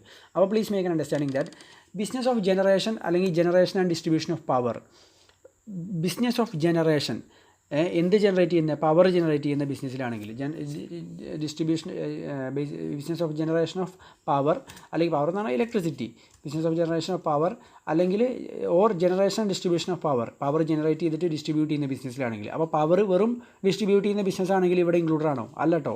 ഓക്കെ, അപ്പോൾ ഈ 2 കാറ്റഗറി ഓഫ് ആളുകളാണെങ്കിൽ they have option to follow SLM or WDV. അവർക്ക് ഒന്നെങ്കിൽ SLM ഫോളോ ചെയ്യുക, അല്ലെങ്കിൽ അവർക്ക് എന്ത് ചെയ്യുക, WDV ഫോളോ ചെയ്യുക. അപ്പോൾ SLM മെത്തേഡ് ഫോളോ ചെയ്യാനുള്ള ഓപ്ഷനുള്ള ആളുകൾ ആരാന്ന് ചോദിച്ചു കഴിഞ്ഞാൽ പവർ ബിസിനസ് ജനറേഷൻ്റെ ബിസിനസ്സോ അല്ലെങ്കിൽ ജനറേഷൻ ഡിസ്ട്രിബ്യൂഷനോ ബിസിനസ് ചെയ്യുന്ന ആളുകൾക്ക് എന്ത് ചെയ്യാൻ പറ്റും, SLM മെത്തേഡ് വേണമെങ്കിൽ ഫോളോ ചെയ്യുക, അല്ലെങ്കിൽ അവർക്ക് എന്ത് ചെയ്യുക, WDV മെത്തേഡ് ഫോളോ ചെയ്യുക. ഇതല്ലാത്ത എല്ലാ ആളുകളും നിർബന്ധമായിട്ട് ഇറ്റ്സ് മാൻഡേറ്ററി. പിന്നെ നിനക്ക് ഇതല്ലാത്ത ആളുകളുണ്ടല്ലോ, സാധാ ആളുകൾ, ഐ മീൻ അതർ അസസീസ്, അവർക്ക് ഒരു ഓപ്ഷനേ ഇല്ല, അവർ ഫോളോ ചെയ്യേണ്ട നിർബന്ധമായിട്ട് ഒരു മെത്തേഡ് WDV മെത്തേഡ്. അപ്പോൾ ഡിപ്രീസിയേഷൻ മെത്തേഡ് ഏതൊക്കെയാണ് ഇൻകം ടാക്സ് അലോ ചെയ്യുന്നത് ചോദിച്ചാൽ 2 മെത്തേഡ് ഉണ്ട്. ഏതൊക്കെയാണ് 2 മെത്തേഡ്, നമ്മുടെ SLM മെത്തേഡും ഉണ്ട്, WD മെത്തേഡ് ഉണ്ട്. ആരൊക്കെയാണ് WDV, ആരൊക്കെയാണ് SLM ചോദിച്ചു കഴിഞ്ഞാൽ SLM ഫോളോ ചെയ്യേണ്ട ആരാണ്, നമ്മുടെ പവർ ജനറേഷൻ ബിസിനസ്സോ അല്ലെങ്കിൽ പവർ ജനറേഷൻ ഡിസ്ട്രിബ്യൂഷൻ ചെയ്യുന്ന ബിസിനസ്സോ ആണ്. അവർക്ക് ഫോളോ ചെയ്യാൻ മാൻഡേറ്ററി ആണോ അതോ ഓപ്ഷനിലാണോ, അവർക്ക് ദേ ഹാവ് ആൻ ഓപ്ഷൻ. അല്ലാത്ത എല്ലാ അസസീസിനും നിർബന്ധമായിട്ടും ഏത് മെത്തേഡാണ് ഫോളോ ചെയ്യേണ്ടത്, WD മെത്തേഡാണ് ഫോളോ ചെയ്യേണ്ടത്. ഇനി WD മെത്തേഡിലും SLM മെത്തേഡിലും നമ്മൾ ഏത് രീതിയിലാണ് ഡിപ്രീസിയേഷൻ കാണുന്നതിലാണ് നമ്മൾ മനസ്സിലാക്കേണ്ടത്. SLM മെത്തേഡിൽ നമ്മൾ ഓരോ അസറ്റിനും ഇൻഡിവിജ്വൽ അസറ്റ് സിസ്റ്റമാണ് എന്ന് പറഞ്ഞാൽ ഓരോ അസറ്റിനും നമ്മൾ സെപ്പറേറ്റ് എന്ത് ചെയ്യും, നമ്മൾ ഡിപ്രീസിയേഷൻ പ്രൊവൈഡ് ചെയ്യും. എന്ന് പറഞ്ഞാൽ SLM മെത്തേഡിൽ ഇൻഡിവിജ്വൽ അസറ്റ് സിസ്റ്റം എന്ന് പറഞ്ഞാൽ നിങ്ങൾ അക്കൗണ്ട്സിൽ പഠിച്ച സാധനം തന്നെ, ഇൻഡിവിജ്വൽ അസറ്റ് സിസ്റ്റമാണ്. പക്ഷേ WD മെത്തേഡ് എൻറ്റിറ്റീസ് ഫോളോ ചെയ്യുന്ന WD മെത്തേഡ് ആണെങ്കിൽ നമ്മൾ ബ്ലോക്ക് ഓഫ് അസറ്റ് സിസ്റ്റമാണ് നമ്മൾ എന്ത് ചെയ്യുക, ഫോളോ ചെയ്യുക. എന്താണ് ബ്ലോക്ക് എന്ന് പറഞ്ഞാൽ, നമ്മൾ എവിടെയും ബ്ലോക്ക് നോക്കുമ്പോൾ ട്രാഫിക് ബ്ലോക്ക്, ആ ബ്ലോക്കല്ല. ബ്ലോക്ക് എന്ന് പറഞ്ഞാൽ നമ്മൾ ഒരു കൂട്ടം എന്നൊക്കെ പറയില്ലേ, ഓക്കെ, ആ മീനിങ് ആണ് ഇവിടെ. അപ്പോൾ ബ്ലോക്ക് ഓഫ് അസറ്റ്സ് എന്ന് പറഞ്ഞു കഴിഞ്ഞാൽ നമ്മൾ ഒരേ കാറ്റഗറിയിൽ വരുന്നത്. അപ്പോൾ ഈ വാക്കുകൾ നിങ്ങൾക്ക് ഒന്നും കൂടെ എന്താ പറയുക മീനിങ് ഫുൾ ആവുക നമ്മൾ ഡിപ്രീസിയേഷൻ്റെ റേറ്റ് പറയുമ്പോഴുള്ളൂ. ഒരേ കാറ്റഗറിയിൽ വരുന്ന ഒരേ റേറ്റ് ഇല്ല അസറ്റുകളൊക്കെ ഞാൻ എന്ത് ചെയ്യും, ക്ലബ് ചെയ്യും, ഗ്രൂപ്പ് ചെയ്യും. ഒരു എക്സാമ്പിൾ പറഞ്ഞാൽ ഇപ്പോൾ ഒരു പ്ലാന്റ് ആൻഡ് മിഷനറി, അങ്ങനത്തെ എൻ്റെ ബിസിനസ്സിൽ 10 പ്ലാന്റ് ആൻഡ് മിഷനറി ഉണ്ട്. അപ്പോൾ ഇതെല്ലാം പ്ലാന്റ് ആൻഡ് മിഷനറി എന്നുള്ള കാറ്റഗറിയാണ്. അതുപോലെ അവർക്കെല്ലാം സെയിം റേറ്റ് ഡിപ്രീസിയേഷൻ ആണെങ്കിൽ ഞാൻ ഈ 10 അങ്ങനത്തെ എൻ്റെ കയ്യിൽ 10 പ്ലാന്റ് ആൻഡ് മിഷനറി ഉണ്ടെങ്കിൽ ഈ 10 പ്ലാന്റ് ആൻഡ് മിഷനറി ഞാൻ എടുത്ത് എന്ത് ചെയ്യും, ക്ലബ് ചെയ്യും. അങ്ങനെ ക്ലബ് ചെയ്ത ആ ഒരു സെയിം റേറ്റും സെയിം ക്ലാസ്സും ഇല്ല അസറ്റിനെ വിളിക്കുന്ന പേരാണ് ബ്ലോക്ക് ഓഫ് അസറ്റ്. ആ ബ്ലോക്ക് വൈസാണ് ഞാൻ എന്ത് ചെയ്യുക, ഡിപ്രീസിയേഷൻ ഞാൻ എന്ത് ചെയ്യുക, പ്രൊവൈഡ് ചെയ്യുക. ഏത് മെത്തേഡിൽ നമ്മൾ ഏത് ഡിപ്രീസിയേഷൻ മെത്തേഡ് ഫോളോ ചെയ്യുമ്പോൾ, WD മെത്തേഡ് ഫോളോ ചെയ്യുമ്പോൾ ഇൻഡിവിജ്വൽ അസറ്റ് സിസ്റ്റത്തിൽ ആണ് ഫോളോ ചെയ്യുക. ഏത് മെത്തേഡിൽ, SLM മെത്തേഡിൽ. അപ്പോൾ ഇത്ര പഠിച്ചോളൂ. SLM ആര് ഫോളോ ചെയ്യണം, WDV ആര് ഫോളോ ചെയ്യണം. SLM മെത്തേഡിൽ നമ്മൾ എന്താ പറഞ്ഞത്, SLM മെത്തേഡിൽ ഫോളോ ചെയ്യുമ്പോൾ നമ്മൾ ഇൻഡിവിജ്വൽ അസറ്റ് സിസ്റ്റമാണ്. അതുപോലെ തന്നെ SLM മെത്തേഡ് ആരൊക്കെയാണ് ഫോളോ ചെയ്യേണ്ടത്, പവർ ജനറേഷൻ അല്ലെങ്കിൽ പവർ ജനറേഷൻ ഡിസ്ട്രിബ്യൂഷൻ എൻറ്റിറ്റീസിൻ്റെ SLM മെത്തേഡ് ഓപ്റ്റ് ചെയ്യാനുള്ള ഓപ്ഷൻ ഉണ്ട്. അല്ലാത്ത എല്ലാവരും നിർബന്ധമായിട്ട് ഫോളോ ചെയ്യേണ്ടത്, അവിടെ രണ്ടാമതൊരു ചിന്തയ്ക്കുള്ളൊരു സ്കോപ്പില്ല, ഏതാണ്, WD മെത്തേഡാണ്. WD മെത്തേഡിൽ നമ്മൾ ഏത് സിസ്റ്റത്തിലാണ് ഡിപ്രീസിയേഷൻ പ്രൊവൈഡ് ചെയ്യുന്നത് ചോദിച്ചു കഴിഞ്ഞാൽ ബ്ലോക്ക് ഓഫ് അസറ്റ് സിസ്റ്റമാണ്. എന്ന് പറഞ്ഞാൽ സെയിം റേറ്റ് ഡിപ്രീസിയേഷൻ, അതുപോലെ തന്നെ same class of asset. So that's about depreciation ഒരു ഇൻട്രൊഡക്ഷൻ. ഇനി നമ്മൾ പറയാൻ പോകുന്നത് വെച്ചാൽ നമുക്ക് SLM മെത്തേഡിലെ റേറ്റും കാര്യങ്ങളൊന്നും നമുക്ക് പഠിക്കാനില്ല. Next what we are going to discuss is next we are going to discuss depreciation rate. ഡിപ്രീസിയേഷൻ്റെ റേറ്റുകളാണ് നമ്മൾ എന്ത് ചെയ്യാൻ പോകുന്നത്, ഡിസ്കസ് ചെയ്യാൻ പോകുന്നത്. അപ്പോൾ ഡിപ്രീസിയേഷൻ റേറ്റ് WD മെത്തേഡിലാണ്. Please do make an understanding that WD മെത്തേഡിലെ ഡിപ്രീസിയേഷൻ റേറ്റ് ആണ്.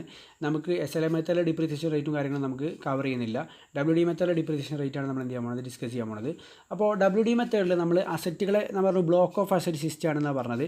അപ്പോൾ ബ്ലോക്ക് ഓഫ് അസറ്റ് സിസ്റ്റം ആയതുകൊണ്ട് തന്നെ നമ്മൾ അസറ്റിനെ പ്രധാനമായിട്ടും ടാഞ്ചിബിൾ അസറ്റ് എന്നും ഇൻടാഞ്ചിബിൾ അസറ്റ് എന്ന് പറഞ്ഞിട്ട് നമ്മൾ ക്ലാസിഫൈ ചെയ്യുന്നുണ്ട്. ടാഞ്ചിബിൾ അസറ്റിൽ തന്നെ 4 ക്ലാസിഫിക്കേഷൻ, ബിൽഡിംഗ്, അതുപോലെ furniture, plant and machinery, ship. അപ്പോൾ ഇത് ഇൻകം ടാക്സ് ആക്റ്റിലല്ല, ഇൻകം ടാക്സ് റൂൾസിലാണ് ഡിപ്രീസിയേഷൻ്റെ റേറ്റും കാര്യങ്ങളൊക്കെ പറഞ്ഞിട്ടുള്ളത്.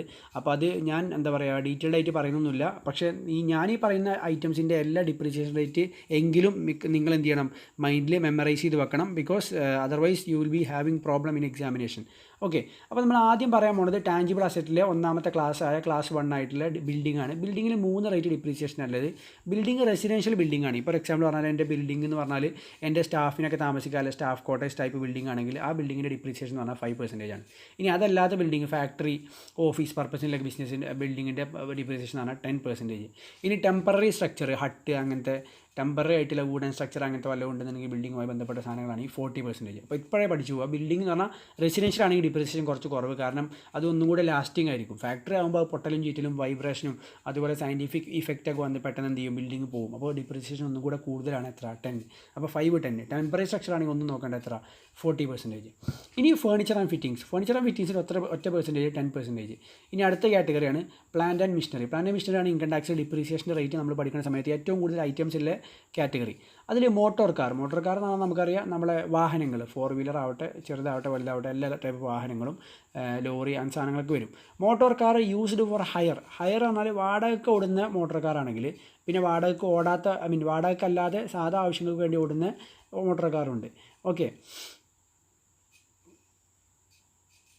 അപ്പോൾ നമ്മൾ മനസ്സിലാക്കേണ്ട കാര്യം വെച്ചാൽ, നമ്മൾ മോട്ടോർ കാർ യൂസ്ഡ് ഫോർ ഹയറും അതുപോലെ തന്നെ other than used for hire, ഇതിലേതായിരിക്കും ഏറ്റവും കൂടുതൽ ഡിപ്രീസിയേഷൻ വരിക? നമ്മൾ ഹയറിന് യൂസ് ചെയ്യുന്ന സാധനമായിരിക്കും ഉറപ്പായിട്ടും എന്ത് ചെയ്യുക, വാടകയ്ക്ക് ഓടുന്ന സാധനത്തിനായിരിക്കും ഏറ്റവും കൂടുതൽ എന്ത് വരിക, തേയ്മാനം സംഭവിക്കുക. അതുകൊണ്ട് തന്നെ അവർക്ക് കൊടുക്കേണ്ട ഡിപ്രീസിയേഷൻ എന്താണ്?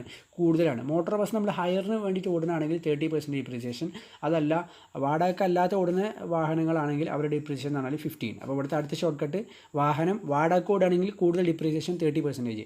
വാടകയ്ക്ക് ഓടാത്ത അസറ്റുകളാണെങ്കിൽ എന്താ പറയുക, 30% അല്ല 15%. പിന്നെ aeroplane, aero engines 40%. Pollution control equipment 40%. Life saving medical equipment 40%. ഈ ലൈഫ് സേവിങ് മെഡിക്കൽ എക്യുപ്മെൻ്റ് ഒക്കെ ഏത് ടൈപ്പ് അസസീസിനാണ് ഇതൊക്കെ ഉണ്ടാവുക? ഇതുണ്ടാവുക നമ്മളെ ഈ ഹോസ്പിറ്റൽ അസസീസൊക്കെ അല്ലേ.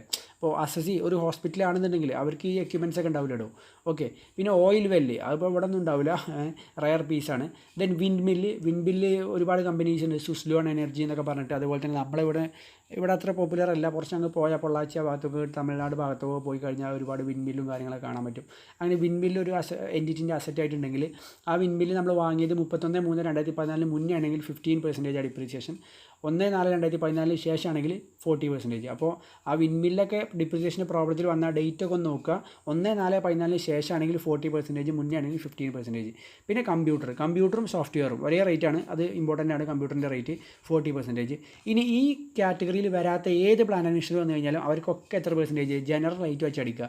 ജനറൽ റേറ്റ് പറഞ്ഞാൽ 15%. അപ്പോൾ ഇതല്ലാത്ത വേറെ ഏത് അസറ്റ് വന്നു കഴിഞ്ഞാലും, ഏത് അസറ്റ് പ്ലാൻ അഡ്മിനിസ്ട്രേഷൻ അസറ്റ് വന്നു കഴിഞ്ഞാലും ജനറൽ റേറ്റ് എത്ര? 15%. ഷിപ്പ് എങ്ങനത്തെ ടൈപ്പ് ഷിപ്പ്? ബോട്ടാവട്ടെ, സ്പീഡ് ബോട്ടാവട്ടെ, വെസലാവട്ടെ, പാസഞ്ചർ ഷിപ്പാവട്ടെ, അതുപോലെ തന്നെ നമ്മുടെ ആളുകളെ കൊണ്ടുപോകുന്ന ഷിപ്പാവട്ടെ, എന്തോ ആയിക്കോട്ടെ, എല്ലാവർക്കും ഡിപ്രീസിയേഷൻ 20%. ഇനി ഇൻടാഞ്ചിബിൾ അസറ്റ്, ഗുഡ് വില്ല് അങ്ങനത്തെ ഐറ്റംസ് ഒക്കെ ഉണ്ടല്ലോ, അവർക്കൊക്കെ 25%. അപ്പോൾ വീഡിയോ നിങ്ങൾ പോസ് ചെയ്തിട്ട് നിങ്ങൾക്ക് റേറ്റും കാര്യങ്ങളൊക്കെ നോട്ട് ചെയ്യുക, റേറ്റ് അണ്ടർസ്റ്റാൻഡ് ചെയ്യുക. ഞാൻ ഈ പറഞ്ഞൊരു മെത്തേഡിൽ എന്ത് ചെയ്യുക, അത് ബൈ ഹാർട്ട് ചെയ്യാൻ പഠിക്കുക. ഫൈൻ. നെക്സ്റ്റ് നമ്മൾ എങ്ങനെ ഡിപ്രീസിയേഷൻ കമ്പ്യൂട്ട് ചെയ്യും? നമ്മൾ ഡിപ്രീസിയേഷൻ അക്കൗണ്ട്സിൽ എങ്ങനെ കമ്പ്യൂട്ട് ചെയ്യുക? ഡിപ്രീസിയേഷൻ അക്കൗണ്ട്സിൽ നമ്മൾ കമ്പ്യൂട്ട് ചെയ്യുന്ന സമയത്ത് നമുക്കറിയാം, നമ്മൾ ആദ്യം ഓപ്പണിംഗ് ബാലൻസ് എടുക്കും, എന്നിട്ട് അഡീഷൻ എടുക്കും, എന്നിട്ട് അങ്ങനെ ഒരു മെത്തേഡിലാണ് നമ്മൾ എന്ത് ചെയ്യുക, ഡിപ്രീസിയേഷൻ കമ്പ്യൂട്ട് ചെയ്യുക. പക്ഷേ അവിടെ നിന്ന് എൻറ്റയർലി ഡിഫറൻറ്റ് ആയിട്ടുള്ള ഒരു മെത്തേഡാണ് ആക്ച്വലി നമ്മൾ ഇൻകം ടാക്സ് ഡിപ്രീസിയേഷൻ്റെ പോയിന്റ് ഓഫ് വ്യൂ നമ്മൾ എടുക്കുക.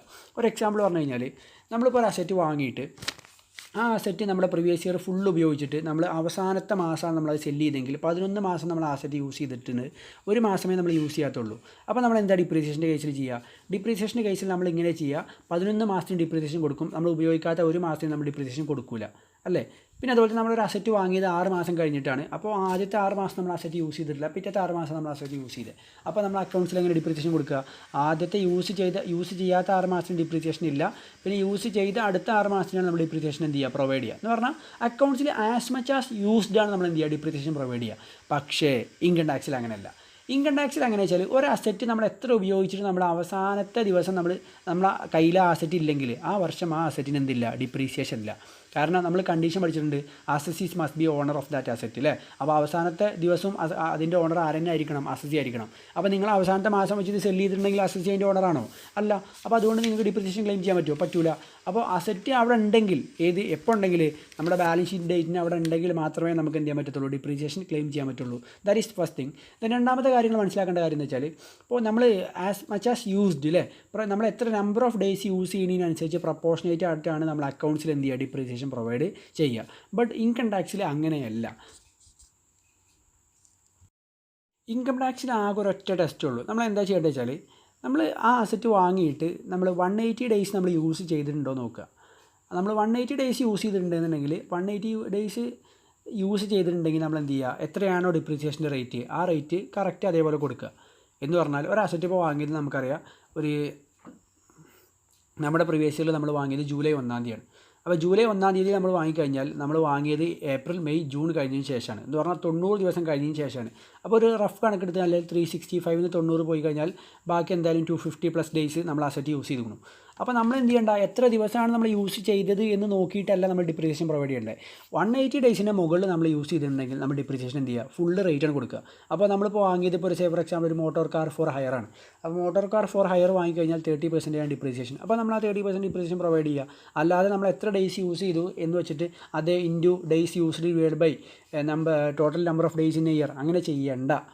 ദെൻ ഇനി നമ്മൾ യൂസ് ചെയ്യുന്ന അസറ്റ് അല്ലെങ്കിൽ നമ്മൾ യൂസ് ചെയ്തത് ലെസ് ദാൻ 80 ഡേയ്സ് ആണ്, 180 ഡേയ്സ് ആണ്. ഒരു എക്സാമ്പിൾ പറഞ്ഞാൽ നമ്മൾ വാങ്ങിയത് അസറ്റ് 1/1/2020 അപ്പോൾ ജനുവരി 1 നമ്മൾ വാങ്ങിക്കഴിഞ്ഞാൽ നമുക്ക് ജനുവരിയിൽ 31 ദിവസം, ഫെബ്രുവരിയിൽ 29 ഡേയ്സ്, അപ്പോൾ ടോട്ടലി 60 ആയി. പിന്നെ അതുപോലെ തന്നെ മാർച്ച് 31 അപ്പോൾ 60യും 91 ആയിട്ടുള്ളൂ. അപ്പോൾ അങ്ങനെ ആവുന്ന സമയത്ത് നമ്മൾ 180 ഡേയ്സ് യൂസ് ചെയ്തോ ഇല്ല. അപ്പോൾ നമ്മൾ വാങ്ങിയ അസറ്റ് ഇപ്പോൾ ഫോർ എക്സാമ്പിൾ ബിൽഡിംഗ് ആണെങ്കിൽ ബിൽഡിംഗ് യൂസ്ഡ് ഫോർ ഓഫീസാണ്. അപ്പോൾ ഓഫീസ് ആവുന്ന സമയത്ത് ബിൽഡിങ്ങിൻ്റെ ഡിപ്രീസിയേഷൻ റേറ്റ് പറഞ്ഞാൽ 10% ആണ്.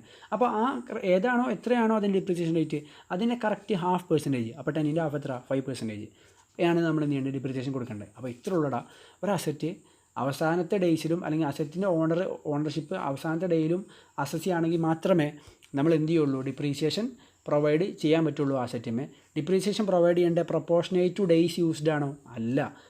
നമ്മൾ എന്താ ചെക്ക് ചെയ്യേണ്ടത് വെച്ചാൽ ആ അസറ്റ് നമ്മൾ 180 ഡേയ്സ് യൂസ് ചെയ്തിട്ടുണ്ടോ നോക്കുക. ചെയ്തിട്ടുണ്ടെങ്കിൽ നമ്മൾ ഫുൾ റേറ്റ് ഡിപ്രീസിയേഷൻ കൊടുക്കുക. അതുപോലെ തന്നെ 180 ഡേയ്സ് യൂസ് ചെയ്തിട്ടില്ലെങ്കിൽ നമ്മൾ എന്ത് ചെയ്യുക, ഹാഫ് റേറ്റിൽ എത്രയാണോ പ്രിസ്ക്രൈബ് ചെയ്തത്. റേറ്റ് നിൻ്റെ വീട്ടിൽ നിന്ന് എടുക്കേണ്ട റേറ്റ് അല്ല, റേറ്റ് നമ്മൾ ഓൾറെഡി ഇവിടെ മേലെ പറഞ്ഞിട്ടുണ്ട് WDV ഓർമ്മല്ലേ, ഓക്കെ. അത് പ്രകാരം നമ്മൾ എന്ത് ചെയ്യുക, ഡിപ്രീസിയേഷൻ പ്രൊവൈഡ് ചെയ്യുക. ഫൈൻ. അപ്പോൾ നമ്മൾ ത്രൂ ഔട്ട് പഠിക്കുന്ന WDV ആണ്, അല്ലാതെ SLM അല്ല കേട്ടോ നമുക്ക് പഠിക്കാമല്ലേ. ഫൈൻ. ഇനി അപ്പോൾ ഫുൾ റേറ്റ്, ഹാഫ് റേറ്റ്. അപ്പോൾ ഈ കമ്പാരിറ്റീവ്ലി ഈസിയാണ്. അപ്പോൾ നമ്മൾ വാങ്ങുന്ന ഡേറ്റ് നോക്കിയിട്ട്, അപ്പോൾ ഇത് എപ്പോഴാണ് ഈ ഇഷ്യൂ വരിക, ഏതെങ്കിലും അസറ്റ് നമ്മൾ ഓപ്പണിംഗ് ബാലൻസ് വന്നൊരു ഐറ്റം വരുമ്പോൾ നമ്മൾ ഫുൾ റേറ്റ് ഹാഫ് റേറ്റ് എന്ന് പറഞ്ഞാൽ അന്താളിച്ച് നിൽക്കേണ്ട ആവശ്യമുണ്ടോ? നിന്നാൽ പൊട്ടിക്കും ഞാൻ. അങ്ങനെ നിൽക്കേണ്ട ആവശ്യമില്ല. കാരണം നമ്മൾ ഓപ്പണിംഗ് ബാലൻസിൽ വന്നൊരു അസറ്റ് നമ്മൾ ഫുൾ ഇയർ യൂസ് ചെയ്യൂലേ. അപ്പോൾ 180ൻ്റെ മുകളിൽ താഴെ നമുക്ക് നോക്കേണ്ട ആവശ്യമുണ്ടോ? ഒരിക്കലും ഇല്ല. അപ്പോൾ ഇതെപ്പോഴേ വരുള്ളൂ വെച്ചാൽ ഒരു അസറ്റ് ഇപ്പോൾ ഇയർ 1 നമ്മൾ അസറ്റ് വാങ്ങിയാൽ ഇയർ 1 ഒരു കൺഫ്യൂഷൻ വരുള്ളൂ. ഇയർ 2 മുതൽ അവൻ ഓപ്പണിംഗ് ബാലൻസ് ആയിട്ട് വരും, അവൻ അങ്ങനെ പോയിക്കോളും. ഫൈൻ. ഇനി അതുപോലെ തന്നെ അമാൽഗമേഷനോ സക്സഷനോ അതുപോലെ തന്നെ ഡീമർജറൊക്കെ ഉണ്ടാവുകയാണെങ്കിൽ, ഒരു എക്സാമ്പിൾ പറഞ്ഞാൽ ഇപ്പോൾ എ ലിമിറ്റഡ് എന്ന് പറഞ്ഞൊരു കമ്പനി ഉണ്ടായിരുന്നു. 1/4/2019 എ നല്ല രീതിയിൽ മുന്നോട്ട് പോയി. അവസാനം 31 ഡിസംബർ 2019 ആയപ്പോൾ എന്ന് പറഞ്ഞാൽ 9 മന്ത്സിന് ശേഷം ഈ എ എന്ന് പറഞ്ഞ company A limited B limited എന്ന് പറഞ്ഞാൽ 2 കമ്പനിയായിട്ട് എന്ത് ചെയ്തു, ഡീമർജായി. അപ്പോൾ ഡീമർജായി കഴിഞ്ഞപ്പോൾ അവരുള്ള അസറ്റ് അങ്ങോട്ടും ഇങ്ങോട്ടും എയും ബിയും ഡിവൈഡ് ചെയ്ത് പോവുക ചെയ്തത്. അപ്പോൾ ആദ്യത്തെ 9 മാസം ഒരു കമ്പനി ഉണ്ടായിരുന്നുള്ളൂ എ ലിമിറ്റഡ്. രണ്ടാമത്തെ അടുത്ത 3 മാസം ആയപ്പോഴേക്ക് എ ഉണ്ടായി ബി ഉണ്ടായി. അപ്പോൾ അങ്ങനത്തെ കേസിൽ നമ്മൾ ഡിപ്രീസിയേഷൻ എങ്ങനെ കാണുന്നില്ലാണ്. അപ്പോൾ ഇത്രേ ഉള്ളൂ പരിപാടി എന്ന് പറഞ്ഞാൽ ഈസിയാണ്. എന്താണെന്ന് വെച്ച് കഴിഞ്ഞാൽ ടോട്ടൽ നമ്മൾ ഡിപ്രീസിയേഷൻ കാണുക. നമ്മൾ ഓണർഷിപ്പിൻ്റെ കേസിലൊക്കെ കണ്ടില്ലേ, ഓണറല്ല ഒരാളാണ് ഓണർ എന്നില്ല അസംഷനിൽ നമ്മൾ എന്താ പറയുക ഇൻകം ഫ്രം ഹൗസ് പ്രോപ്പർട്ടി കാണുക എന്നൊക്കെ പറഞ്ഞ ഓർമ്മ ഉണ്ടാവും. അതേപോലെ നമ്മൾ എന്താ ചെയ്യേണ്ടത് വെച്ച് കഴിഞ്ഞാൽ നമ്മൾ ടോട്ടൽ ബേസിൽ ഇങ്ങനൊരു സംഭവം അവിടെ നടന്നിട്ടില്ല എന്നുള്ള രീതിയിൽ നമ്മൾ ഡിപ്രീസിയേഷൻ കാണാം. ഡിപ്രീസിയേഷൻ കണ്ടിട്ട് ആദ്യത്തെ 9 മാസം ആരായിരുന്നു ഉണ്ടായിരുന്നത്, എ ലിമിറ്റഡ് അല്ല ഉണ്ടായിരുന്നത്. അപ്പോൾ ആ ഡിപ്രീസിയേഷൻ്റെ ആദ്യത്തെ 9 മാസം ഡിപ്രീസിയേഷൻ ആർക്ക് കൊടുക്കുക, എ ലിമിറ്റഡിന് കൊടുക്കുക. അതുപോലെ തന്നെ പിന്നത്തെ 3 മാസം ഡിപ്രീസിയേഷൻ ആർക്ക് കൊടുക്കുക, എക്കും കൊടുക്കുക ബിക്കും കൊടുക്കുക. അതല്ല ഇനി എ മാറിയിട്ട് വേറെ കമ്പനിക്കാണെങ്കിൽ വേറെ കമ്പനിക്ക് എന്ന് പറഞ്ഞാൽ പ്രൊപ്പോർഷനേറ്റ് ആയിട്ട് അവർ എത്ര പീരീഡാണ് ഇവർ ഓരോരുത്തരും ഈ അസറ്റ് യൂസ് ചെയ്ത് ആ ഒരു പ്രൊപ്പോർഷനിൽ എന്ത് ചെയ്യുക, ഡിപ്രീസിയേഷൻ പ്രൊവൈഡ് ചെയ്യുക. അപ്പോൾ ഇനി ഇത് ഓരോ കമ്പനീസും സെപ്പറേറ്റ്. ഫോർ എക്സാമ്പിൾ ബി ഉണ്ടായതിന് ശേഷം ബി വാങ്ങിയൊരു അസറ്റാണ്. അപ്പോൾ അത് നമ്മളെടുത്ത് ഡിവൈഡ് ചെയ്യേണ്ട ആവശ്യമുണ്ടോ? ഒരിക്കലുമില്ല. കാരണം അത് ആര് വാങ്ങിയ ബി വാങ്ങിയതാണ്. അപ്പോൾ ആ ഒരു കേസിലാണ് അങ്ങനെയാണ് നമ്മൾ എന്ത് ചെയ്യേണ്ടത്, ഡിപ്രീസിയേഷൻ അമാൽഗമേഷൻ ഡീമർജറിൻ്റെ കേസിൽ നമ്മൾ എന്ത് ചെയ്യേണ്ടത്, സ്പ്ലിറ്റ് ചെയ്യേണ്ടത്. നെക്സ്റ്റ് വളരെ ഇമ്പോർട്ടൻ്റ് ആയിട്ടുള്ള സെക്ഷൻ അഡീഷണൽ ഡിപ്രീസിയേഷൻ. അപ്പോൾ ഡിപ്രീസിയേഷൻ എന്താണ്, ഏതൊക്കെ മെത്തേഡിൽ ആർക്കൊക്കെ എങ്ങനെയൊക്കെ എന്നുള്ള കാര്യങ്ങളൊക്കെ നമ്മൾ ഡിസ്കസ് ചെയ്തു. നെക്സ്റ്റ് നമ്മൾ പറയാൻ പോകുന്ന ഒരു കേസ് എന്ന് വെച്ചാൽ നമ്മളെ ഡിപ്രീസിയേഷൻ നോർമലി ഓരോ അസറ്റിനും ഇൻകം ടാക്സ് സ്പെസിഫൈ ചെയ്യുന്ന ഒരു റേറ്റിൽ വെച്ചിട്ട് എല്ലാ അസറ്റിക്കും എന്ത് ചെയ്യാൻ പറ്റും, ഡിപ്രീസിയേഷൻ ക്ലെയിം ചെയ്യാൻ പറ്റും.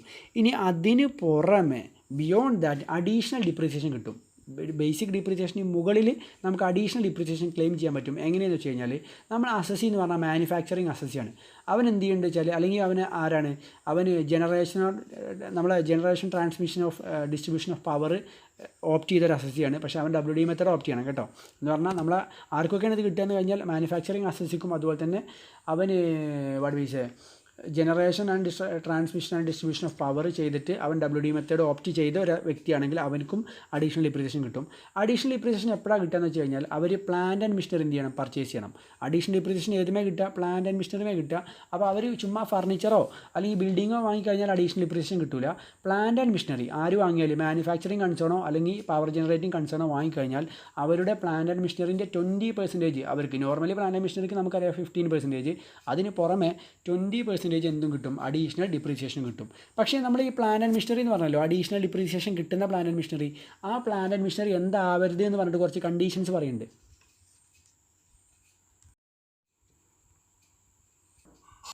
കണ്ടീഷൻസ് എന്ന് പറഞ്ഞു കഴിഞ്ഞാൽ അത് second hand plant and machinery ആവരുത് എന്ന് പറഞ്ഞാൽ ഫ്രഷ് ആയിട്ടുള്ള ബ്രാൻഡ് ന്യൂ ആയിട്ടുള്ള പ്ലാന്റ് ആൻഡ് മിഷനറി ആയിരിക്കണം.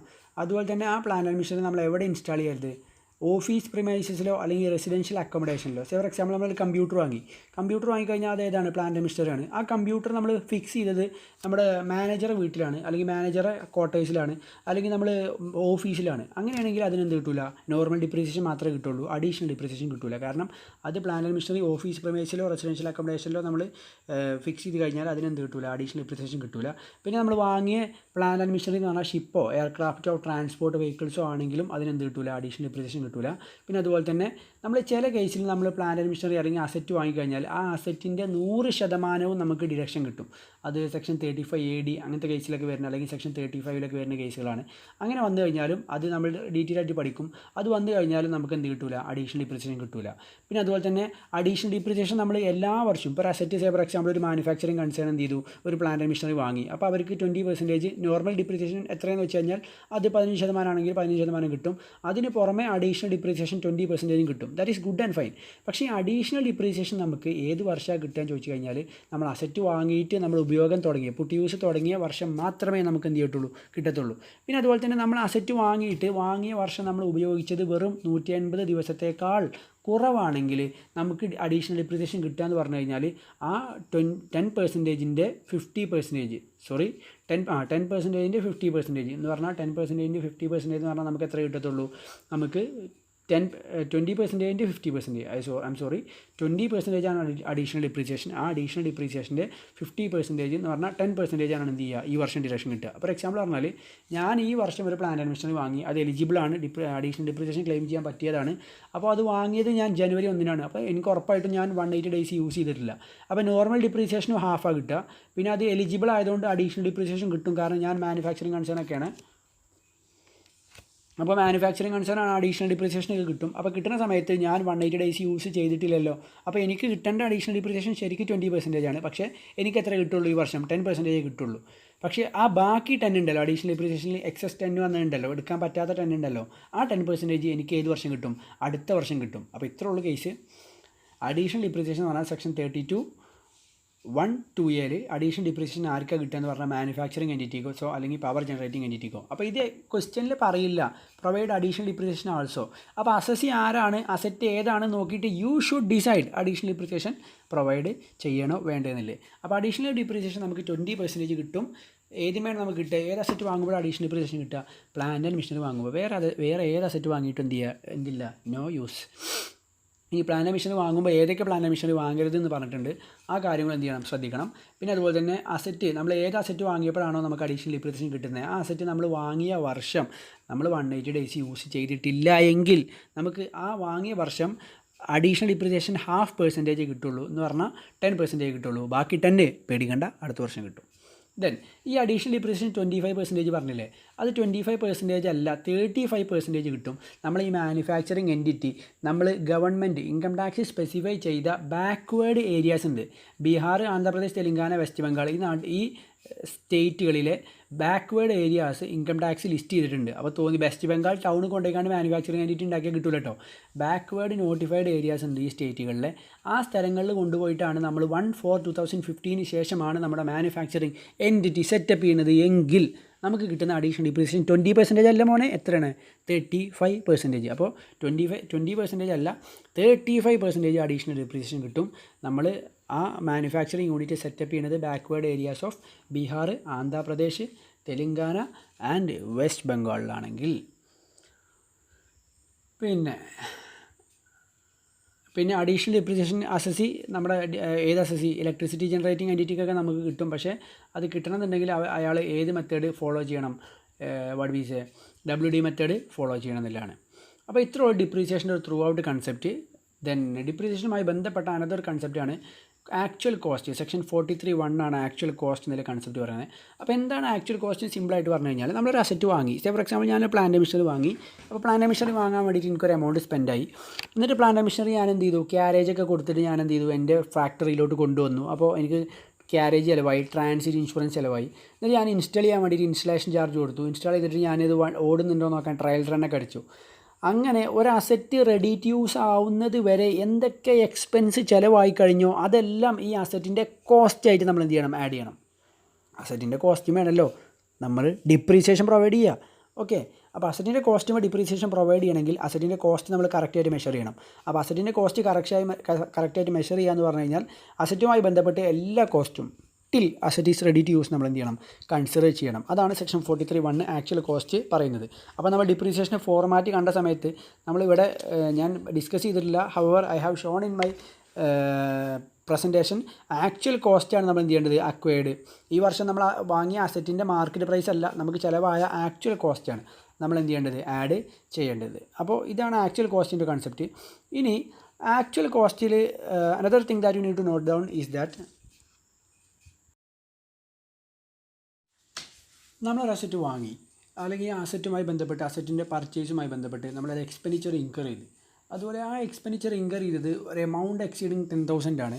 ആ എമൗണ്ട് എക്സീഡിങ് 10,000 നമ്മൾ പേയ്മെൻറ്റ് നടത്തിയത് ഒരു സിംഗിൾ പേഴ്സൺ സിംഗിൾ ഡേ, ഒരു വ്യക്തിക്ക് ഒരു ദിവസം നമ്മൾ ആ അസറ്റുമായി ബന്ധപ്പെട്ട എക്സ്പെൻഡിച്ചർ നമ്മൾ നടത്തിയ പേയ്മെൻറ്റ് എന്ന് പറഞ്ഞാൽ അക്കൗണ്ട് പേയ് ചെക്കോ, അക്കൗണ്ട് പേയ് ഡ്രാഫ്റ്റോ, അല്ലെങ്കിൽ ECS പറഞ്ഞാൽ ഇലക്ട്രോണിക് ക്ലിയറിംഗ് ഫെസിലിറ്റി എന്ന് പറഞ്ഞാൽ നമ്മുടെ NEFT RTGS ഒക്കെ അല്ലേ, അതുപോലെ തന്നെ ഗവൺമെൻറ് നമ്മുടെ പ്രിസ്ക്രൈബ് ചെയ്തിട്ടുള്ള ഇലക്ട്രോണിക് മെത്തേഡ് എന്ന് പറഞ്ഞാൽ നമുക്ക് UPI, ഗൂഗിൾ പേ അതൊക്കെ അറിയില്ലേ എന്ന് പറഞ്ഞാൽ ഇത്രേ ഉള്ളൂ. ഒരു അസറ്റ് വാങ്ങുന്നതുമായി ബന്ധപ്പെട്ട് അസറ്റ് വാങ്ങിക്കഴിഞ്ഞാൽ അസറ്റ് വാങ്ങാൻ വേണ്ടി ചിലവായ എമൗണ്ട് എന്ന് പറഞ്ഞാൽ ആക്ച്വൽ കോസ്റ്റാണ്, നമുക്കറിയാം. ഓക്കെ, അപ്പോൾ ഞാനൊരു അസറ്റ് വാങ്ങുന്നതുമായി ബന്ധപ്പെട്ട് അസറ്റ് വാങ്ങാൻ വേണ്ടിയിട്ട് 10,000-നേക്കാൾ കൂടുതൽ എമൗണ്ട് ഞാൻ ഒരു വ്യക്തിക്ക് ഒരു ദിവസം സിംഗിൾ പേഴ്സൺ സിംഗിൾ ഡേ ഞാൻ അക്കൗണ്ട് പേയ് ചെക്കോ, അക്കൗണ്ട് പേയ് ഡ്രാഫ്റ്റോ, ECS അതുപോലെ അതർ പ്രിസ്ക്രൈബ്ഡ് ഇലക്ട്രോണിക് മോഡോ അല്ലാത്ത ഒരു മോഡിൽ ഞാൻ 10,000 rupees ഞാൻ എന്ത് ചെയ്തു, സിംഗിൾ പേഴ്സൺ സിംഗിൾ ഡേ അസറ്റിനായി ഞാൻ കൊടുത്തു കഴിഞ്ഞാൽ such expenditure shall not form part of actual cost. ആ എക്സ്പെൻഡിച്ചർ നമ്മൾ ആക്ച്വൽ കോസ്റ്റിൻ്റെ ഭാഗമായിട്ട് എടുക്കാൻ പറ്റില്ല. എന്ന് പറഞ്ഞാൽ നമ്മൾ ആ എക്സ്പെൻഡിച്ചറിന് എന്ത് പ്രൊവൈഡ് ചെയ്യാൻ പറ്റില്ല, ഡിപ്രീസിയേഷൻ പ്രൊവൈഡ് ചെയ്യാൻ പറ്റില്ല. ആക്ച്വൽ കോസ്റ്റ് ആയാലല്ലേ ഡിപ്രീസിയേഷൻ ആവാൻ പറ്റുള്ളൂ. ഓക്കെ, ഇത് ആക്ച്വലി എന്തിനാണ് ഇങ്ങനെ ഒരു ലിമിറ്റ് എന്ന് പറഞ്ഞു കഴിഞ്ഞാൽ നമുക്കറിയാം, നമ്മൾ ക്യാഷ് ട്രാൻസാക്ഷൻസ് കൂടുതൽ ഉണ്ടായിക്കഴിഞ്ഞാൽ ഒരുപാട് ബ്ലാക്ക് മണി നമ്മുടെ നാട്ടിൽ പെരുകാനും മറ്റു കാര്യങ്ങളിലോട്ടൊക്കെ അതൊക്കെ ഒരു വലിയ ടോപ്പിക്കാണ്, ഒരുപാട് സംസാരിക്കേണ്ട സംഭവമാണ്. അതുകൊണ്ട് തന്നെ ഗവൺമെൻറ്റിൻ്റെ പർപ്പസ് എന്ന് പറഞ്ഞാൽ ബാങ്കിലൂടെ ട്രാൻസാക്ഷൻസ് പ്രൊമോട്ട് ചെയ്യലാണ് ഗവൺമെൻറ്റിൻ്റെ ഒരു എന്താ പറയുക ഇൻറ്റൻഷൻ. അപ്പോൾ ബാങ്കിലെ whenever an amount reaches the ബാങ്കിൽ പൈസ എത്തിക്കഴിഞ്ഞാൽ ദാറ്റ് ഈസ് അക്കൗണ്ടഡ് മണി. ഗവൺമെൻറ്റിൻ്റെ കയ്യിൽ അതിനെ കുറിച്ചുള്ള ഇൻഫർമേഷൻ ഉണ്ടാവും. അങ്ങനെ ഇൻഫർമേഷൻ കിട്ടിക്കഴിഞ്ഞാൽ അതിന് മുതൽ ഫർദർ പ്രൊസീഡിങ്സും ഇൻവെസ്റ്റിഗേഷനൊക്കെ ഗവൺമെൻറ് എന്ത് ചെയ്യും, അത് നടത്തിയിട്ട് അതിൽ എന്താണോ ഗവൺമെൻറ്റിന് കിട്ടേണ്ട ടാക്സ് അത് ആ ഗവൺമെൻറ് എന്ത് ചെയ്യും, നിങ്ങളെ കയ്യിൽ നിന്ന് കളക്ട് ചെയ്യും. അപ്പോൾ ബാങ്ക് ത്രൂ ട്രാൻസാക്ഷൻസ് പ്രൊമോട്ട് ചെയ്യാൻ വേണ്ടിയുള്ള ഒരു കണ്ടീഷനാണ് ആക്ച്വലി. അപ്പോൾ single person single day asset വാങ്ങാൻ വേണ്ടിയിട്ടോ അസറ്റുമായി ബന്ധപ്പെട്ടോ 10,000-അധികം പേയ്മെൻറ്റ് കൊടുക്കുന്നത് നമ്മൾ ചെയ്യുന്നത് ഇലക്ട്രോണിക് ക്ലിയറിംഗ് സിസ്റ്റമോ അല്ലെങ്കിൽ ഇലക്ട്രോണിക് മെത്തേഡോ അല്ലെങ്കിൽ അക്കൗണ്ട് പേയ് ചെക്കോ, അക്കൗണ്ട് പേയ് ഡ്രാഫ്റ്റോ അല്ലാതെയാണ് നമ്മൾ പേയ്മെൻറ്റ് കൊടുക്കണമെങ്കിൽ അത് ആക്ച്വൽ കോസ്റ്റ് ആകില്ല. എന്ന് പറഞ്ഞാൽ അത് അസറ്റിൻ്റെ കൂടെ ആഡ് ചെയ്യൂല എന്ന് പറഞ്ഞാൽ ഡിപ്രീസിയേഷൻ അതിമേ കിട്ടൂല. ഡിപ്രീസിയേഷൻ കിട്ടൂല എന്ന് പറഞ്ഞാൽ എക്സ്പെൻസ് കിട്ടൂല എന്ന് പറഞ്ഞു കഴിഞ്ഞാൽ ഇൻകം കൂടും എന്ന് പറഞ്ഞാൽ ടാക്സ് കൂടും. അപ്പോൾ ഇത് ആരെ അഡ്വൈസിലി എഫക്റ്റ് ചെയ്യും, ഇങ്ങനെ ചെയ്ത് കഴിഞ്ഞാൽ അസസിനെ അഡ്വൈസിലി എഫക്റ്റ് ചെയ്യും. പിന്നെ ഈ ഇലക്ട്രോണിക് ക്ലിയറിംഗ് സിസ്റ്റം അതുപോലെ തന്നെ പ്രിസ്ക്രൈബ്ഡ് ഇലക്ട്രോണിക് മെത്തേഡും അക്കൗണ്ട് പേയ് ചെക്കോ, അക്കൗണ്ട് പേയ് ഡ്രാഫ്റ്റോ അല്ലാതെ പിന്നെ എങ്ങനെ സാറേ പേയ്മെൻറ്റ് കൊടുക്കുക? ക്യാഷ് ആയിട്ടോ അല്ലെങ്കിൽ ക്യാഷ് ചെക്ക് ആയിട്ടോ, ബെയറർ ചെക്ക് ആയിട്ടോ, അതുപോലെ തന്നെ ക്രോസ്ഡ് ചെക്കായിട്ടൊക്കെ പേയ്മെൻറ്റ് കൊടുത്തു കഴിഞ്ഞാൽ ആ പേയ്മെൻറ്റ് ആക്ച്വൽ കോസ്റ്റ് ആയിട്ട് ആഡ് ചെയ്യൂല. അപ്പോൾ ഡിപ്രീസിയേഷൻ കിട്ടൂല. ഇനി actual cost in special cases, കുറച്ച് സ്പെഷ്യൽ കേസസിൽ ആക്ച്വൽ കോസ്റ്റ് എങ്ങനെ നമ്മൾ കാണുക എന്നുള്ളതാണ് നമ്മൾ ഡിസ്കസ് ചെയ്യുന്നത്. ഇത് പ്രകാരം വലിയ പ്രോബ്ലംസ് ഒന്നും വരുന്നില്ല. ബട്ട് നിങ്ങളിതൊന്ന് സ്പോസ് ചെയ്തിട്ട് എന്ത് ചെയ്യുക, നിങ്ങളിത് മനസ്സിലാക്കുക. ഞാനിത് 1 by 1 ആയിട്ട് ഞാൻ ഡിസ്കസ് ചെയ്യുന്നില്ല, because it will be boring. ഒരുപാട് നിങ്ങൾക്ക് അറിയുന്ന കാര്യങ്ങൾ തന്നെയാണ്. ഏതെങ്കിലും കാര്യങ്ങളിൽ കൺഫ്യൂഷൻസ് ഉണ്ടെങ്കിൽ നിങ്ങൾ എന്ത് ചെയ്യുക, you can ask me, I will clarify the doubts, don't worry. Okay, next we can have some problems on depreciation, starting with illustration 1. So ഞാൻ ക്വസ്റ്റ്യൻ 1 by 1 ആയിട്ട് ഞാൻ വായിക്കാൻ പോകുന്നില്ല. So you do one thing, pause the video and read the question. Okay, so hope you have read the question. Mister X a proprietor എന്താ പറയുക engage ചെയ്തു ബിസിനസ്സിൽ. അവൻ്റെ opening WD of plant and machinery. അപ്പോൾ നമുക്കറിയാം പ്രൊപ്പറൈറ്ററാണ്, manufacturing ബിസിനസ്സാണ് അവൻ ചെയ്യുന്നത് നമുക്കറിയാം. അതുപോലെ അപ്പോൾ ഇലക്ട്രിസിറ്റി ജനറേറ്റിങ്ങും അതുപോലെ തന്നെ അതൊന്നും അല്ലല്ലോ കേസ്. അപ്പോൾ ഇതിന് ഏത് മെത്തേഡിലാണ് നമ്മൾ ഡിപ്രീസിയേഷൻ പ്രൊവൈഡ് ചെയ്യുക? SLM മെത്തേഡിലല്ല, WD മെത്തേഡിലാണ് ഡിപ്രീസിയേഷൻ പ്രൊവൈഡ് ചെയ്യുക. അപ്പോൾ ഓപ്പണിംഗ് പ്ലാന്റ് ആൻഡ് മെഷീനറി ഉണ്ട്, പ്ലാന്റ് ആൻഡ് മെഷീനറി ആണ്. അപ്പോൾ പ്ലാന്റ് ആൻഡ് മെഷീനറി ഏതെന്ന് പറയാത്തത് കൊണ്ട് നമുക്ക് പ്ലാന്റ് ആൻഡ് മെഷീനറിൻ്റെ ജനറൽ റേറ്റ് ഡിപ്രീസിയേഷൻ എടുക്കുക. എത്രയാണ് പ്ലാന്റ് ആൻഡ് മെഷീനറിൻ്റെ ജനറൽ റേറ്റ് ഡിപ്രീസിയേഷൻ? 15% ആണ് ജനറൽ റേറ്റ് ഡിപ്രീസിയേഷൻ. ഓക്കെ, അപ്പോൾ ഓപ്പണിംഗ് ഉണ്ട് എത്ര? 30 lakh. അപ്പോൾ ഓപ്പണിംഗ് 30 lakh ഉണ്ട്, ഫൈൻ. പിന്നെ ന്യൂ പ്ലാന്റ് ആൻഡ് മെഷീനറി നമ്മൾ വാങ്ങി ആൻഡ് പുട്ട് യൂസ് ഓൺ 8/6/2019, 8/6/2019 നമ്മൾ പുതിയ പ്ലാന്റ് ആൻഡ് മെഷീനറി വാങ്ങി. അപ്പോൾ പുതിയ പ്ലാന്റ് ആൻഡ് മെഷീനറി വാങ്ങുമ്പോൾ നമ്മൾ നോക്കേണ്ടത് എന്താണെന്ന് വെച്ച് കഴിഞ്ഞാൽ നമ്മുടെ ആക്ച്വൽ കോസ്റ്റ് നമ്മൾ എന്ത് ചെയ്യണം? ആഡ് ചെയ്യണം. അപ്പോൾ ആഡ് ചെയ്യുന്ന സമയത്ത് നമ്മൾ ഇതിന് ഡിപ്രീസിയേഷൻ പ്രൊവൈഡ് ചെയ്യുമ്പോൾ നമുക്കറിയാം 180 ഡേയ്സിനേക്കാൾ കൂടുതൽ യൂസ് ചെയ്താൽ മാത്രമേ നമ്മൾ എന്ത് ചെയ്യുള്ളൂ? ഫുൾ ഇയർ ഡിപ്രീസിയേഷൻ കൊടുക്കുകയുള്ളൂ. 180 ഡേയ്സിനേക്കാൾ കുറവാണെങ്കിൽ ഹാഫ് റേറ്റ് ഡിപ്രീസിയേഷനാണ് പ്രൊവൈഡ് ചെയ്യേണ്ടത്. ഓക്കെ, അപ്പോൾ നമ്മൾ 8/6 ജൂണിനാണ് വാങ്ങിയത്. ജൂൺ എന്ന് പറഞ്ഞു കഴിഞ്ഞാൽ ജൂൺ മുതൽ ഇനി എത്ര മാസം? ഒരുപാട് മാസങ്ങളുണ്ട്. ആകെ ഏപ്രിൽ മെയ് എന്ന് പറഞ്ഞാൽ 2 മാസം, 60 ദിവസമേ കുറയുന്നുള്ളൂ. അപ്പോൾ ഉറപ്പായിട്ടും 180 ഡേയ്സ് ഉണ്ട്. അപ്പോൾ നമുക്ക് ഇതിന് എന്ത് ചെയ്യാൻ പറ്റും? ഫുൾ ഡിപ്രീസിയേഷൻ നമ്മൾ 15% തന്നെ കൊടുക്കാൻ പറ്റും. പിന്നെ ഇയാൾ ഏത് എൻറ്റിറ്റിയാണ്? മാനുഫാക്ചറിങ് എൻറ്റിറ്റിയാണ്. അപ്പോൾ ഇവന് എന്ത് ഡിപ്രീസിയേഷൻ പ്രൊവൈഡ് ചെയ്യണം? നമ്മൾ അഡീഷണൽ ഡിപ്രീസിയേഷനും പ്രൊവൈഡ് ചെയ്യണം. അപ്പോൾ ന്യൂ പ്ലാന്റ് വന്നപ്പോൾ നമ്മൾ ശ്രദ്ധിക്കേണ്ടത് full year depreciation 15%, additional depreciation 20%. പിന്നെ അഡീഷണൽ ഹാഫ് വരുമെന്നില്ലെന്ന് നോക്കേണ്ട ആവശ്യമില്ലല്ലോ, കാരണം അസറ്റ് 180 ഡേയ്സിനേക്കാളും കൂടുതൽ യൂസ് ചെയ്തിട്ടുണ്ടല്ലോ. ഓക്കെ, പിന്നെ new plant and machinery acquired and put use. New plant and machinery വാങ്ങിയിട്ട് ഉപയോഗിച്ചത് 15/12 ഡിസംബർ 15 ഉറപ്പായിട്ടും 180 ഡേയ്സ് ഉണ്ടാവില്ല. അപ്പോൾ ഉറപ്പായിട്ടും ഇതിന് ഡിപ്രീസിയേഷൻ എത്ര കിട്ടുള്ളൂ? ഹാഫേ കിട്ടുള്ളൂ. പിന്നെ പുതിയ പ്ലാന്റ് ആൻഡ് മെഷീനറി ആണല്ലോ, അപ്പോൾ ഇതിനെന്ത് കിട്ടും? നമ്മുടെ അഡീഷണൽ ഡിപ്രീസിയേഷൻ കിട്ടും. അപ്പോൾ 180 ഡേയ്സ് ഉപയോഗിക്കാത്തതുകൊണ്ട് ഇതിന് എത്ര അഡീഷണൽ ഡിപ്രീസിയേഷൻ കിട്ടുള്ളൂ? 50% ആയ 10% കിട്ടുള്ളൂ. പിന്നെ കമ്പ്യൂട്ടർ വാങ്ങിക്കണേ, കമ്പ്യൂട്ടറും പ്ലാന്റ് ആൻഡ് മെഷീനറി തന്നെയാണ്. പക്ഷേ കമ്പ്യൂട്ടറിൻ്റെ റേറ്റ് എത്രയാണ്? 40% ആണ്. അപ്പോൾ കമ്പ്യൂട്ടർ നമ്മൾ സെയിം ബ്ലോക്കായിട്ട് കാണിക്കണോ അതോ ഡിഫറൻറ്റ് ബ്ലോക്കായിട്ട് കാണിക്കണോ? നമുക്കറിയാം ബ്ലോക്ക് ഓഫ് അസറ്റ് പറഞ്ഞാൽ same rate same class same ആണ്, പക്ഷേ റേറ്റ് ഡിഫറൻ്റ് ആണ്. അപ്പോൾ കമ്പ്യൂട്ടർ നമ്മൾ സെക്കൻഡ് ബ്ലോക്കായിട്ട് കാണിക്കും. കമ്പ്യൂട്ടർ വാങ്ങിയത് 2/1 അപ്പോൾ 180 ഡേയ്സ് യൂസ് ചെയ്തിട്ടില്ല. അതുകൊണ്ട് 50% കമ്പ്യൂട്ടറിൻ്റെ ഡിപ്രീസിയേഷൻ പറഞ്ഞാൽ 40%. 40%-ന് 50% പറഞ്ഞാൽ 20% ആണ് കമ്പ്യൂട്ടറിന് എന്ത് കിട്ടുക? ഡിപ്രീസിയേഷൻ കിട്ടുക. അപ്പോൾ കമ്പ്യൂട്ടറിന് നമ്മൾ അഡീഷണൽ ഡിപ്രീസിയേഷൻ പ്രൊവൈഡ് ചെയ്യണോ? വേണ്ട, കാരണം നമുക്കറിയാം അഡീഷണൽ ഡിപ്രീസിയേഷൻ എക്സ്ക്ലൂഡ് സെക്ഷൻ 32(1)(2) നമ്മൾ പഠിച്ചിട്ടുണ്ട്. Plant and machinery installed at office and residential prices എന്ന് പറഞ്ഞിട്ട് നമ്മൾ പഠിച്ചിട്ടുണ്ട്. അപ്പോൾ അഡീഷണൽ ഡിപ്രീസിയേഷൻ കിട്ടില്ല, നോർമൽ ഡിപ്രീസിയേഷൻ മാത്രമേ കിട്ടുള്ളൂ. നിങ്ങളോട് computer the depreciation and additional depreciation കാണാനാണ് പറയുന്നത്. അപ്പോൾ നമുക്കിവിടെ ഡിപ്രീസിയേഷൻ കാണാൻ ഈസിയാണ്. നമുക്കറിയാം ഇവിടെ ആദ്യം 2 ബ്ലോക്ക് അല്ലത്, ഒന്ന് plant and machinery general rate ആണ്. അപ്പോൾ പ്ലാന്റ് ആൻഡ് മെഷീനറിക്ക് ഇവിടെ നമ്മൾ ആദ്യത്തെ ഓപ്പണിങ്ങും 50 30 20 നമുക്ക് എന്ത് കിട്ടും? നോർമൽ ഡിപ്രീസിയേഷൻ കിട്ടും. എത്ര പെർസെൻറ്റേജ്? 15% എന്ന് പറഞ്ഞാൽ 7,50,000. പിന്നെ അതുപോലെ തന്നെ നമ്മൾ വാങ്ങിയ 8 lakhൻ്റെ അസറ്റിന് നമുക്ക് ഫുള്ള് 180 ഡേയ്സ് യൂസ് ചെയ്യാത്തതുകൊണ്ട് നമുക്ക് ഡിപ്രീസിയേഷൻ എത്ര കിട്ടുള്ളൂ? 7 ഹാഫ് റേറ്റേ കിട്ടുള്ളൂ, അത് 60,000 വരും. പിന്നെ അതുപോലെ തന്നെ നമ്മുടെ അഡീഷണൽ ഡിപ്രീസിയേഷൻ നമ്മുടെ കമ്പ്യൂട്ടറിൻ്റെ ഡിപ്രീസിയേഷൻ 40% ആണ്. 40%-ൻ്റെ പകുതി 60,000 ക്ലാസ് മാറുന്നുണ്ട്. പിന്നെ അഡീഷണൽ ഡിപ്രീസിയേഷൻ ആർക്കൊക്കെ കിട്ടുക? പുതിയ 20 lakhനും 8 lakhനും കിട്ടും. അപ്പോൾ 20 lakhന് ഫുള്ള് കിട്ടും, 8 lakhന് നമുക്ക് എത്ര കിട്ടുള്ളൂ? ഹാഫേ കിട്ടുള്ളൂ, കാരണം അത് <180 ഡേയ്സ് ആണ്. അപ്പോൾ അങ്ങനെ ആകുമ്പോൾ total depreciation plant and machinery general റേറ്റിൽ 12,90,000 അതുപോലെ തന്നെ നമ്മുടെ കമ്പ്യൂട്ടറിന് എത്ര പെർസെൻറ്റേജ്? 60,000 ആണ് ടോട്ടൽ നമുക്ക് കിട്ടുന്ന ഡിപ്രീസിയേഷൻ. അടുത്ത ക്വസ്റ്റ്യൻ നമ്മുടെ അമാൽഗമേഷൻ സക്സഷനൊക്കെ ഉണ്ടാവുന്ന കേസിൽ ഡിപ്രീസിയേഷൻ എങ്ങനെ പ്രൊവൈഡ് ചെയ്യുന്നില്ലാണ് നമ്മൾ എന്ത് ചെയ്യേണ്ടത്? അല്ലെങ്കിൽ ആ ക്വസ്റ്റ്യനാണ്. So post the video and read the question. Gopi carrying business, Gopi business ചെയ്യുന്നുണ്ട്. അവൻ പ്രൊപ്പറേറ്റർ ആയിട്ടാണ് ബിസിനസ് ചെയ്യുന്നത്. അതെന്തായിട്ട് കൺവേർട്ട് ചെയ്തു? കമ്പനി ആയിട്ട് കൺവേർട്ട് ചെയ്തു 1/7/2019. അപ്പോൾ April 1 തുടങ്ങിയിട്ട് 30 ജൂൺ വരെ 91 ദിവസം അവൻ്റെ ബിസിനസ് എന്ന് പറഞ്ഞാൽ പ്രൊപ്പറേറ്ററാണ്.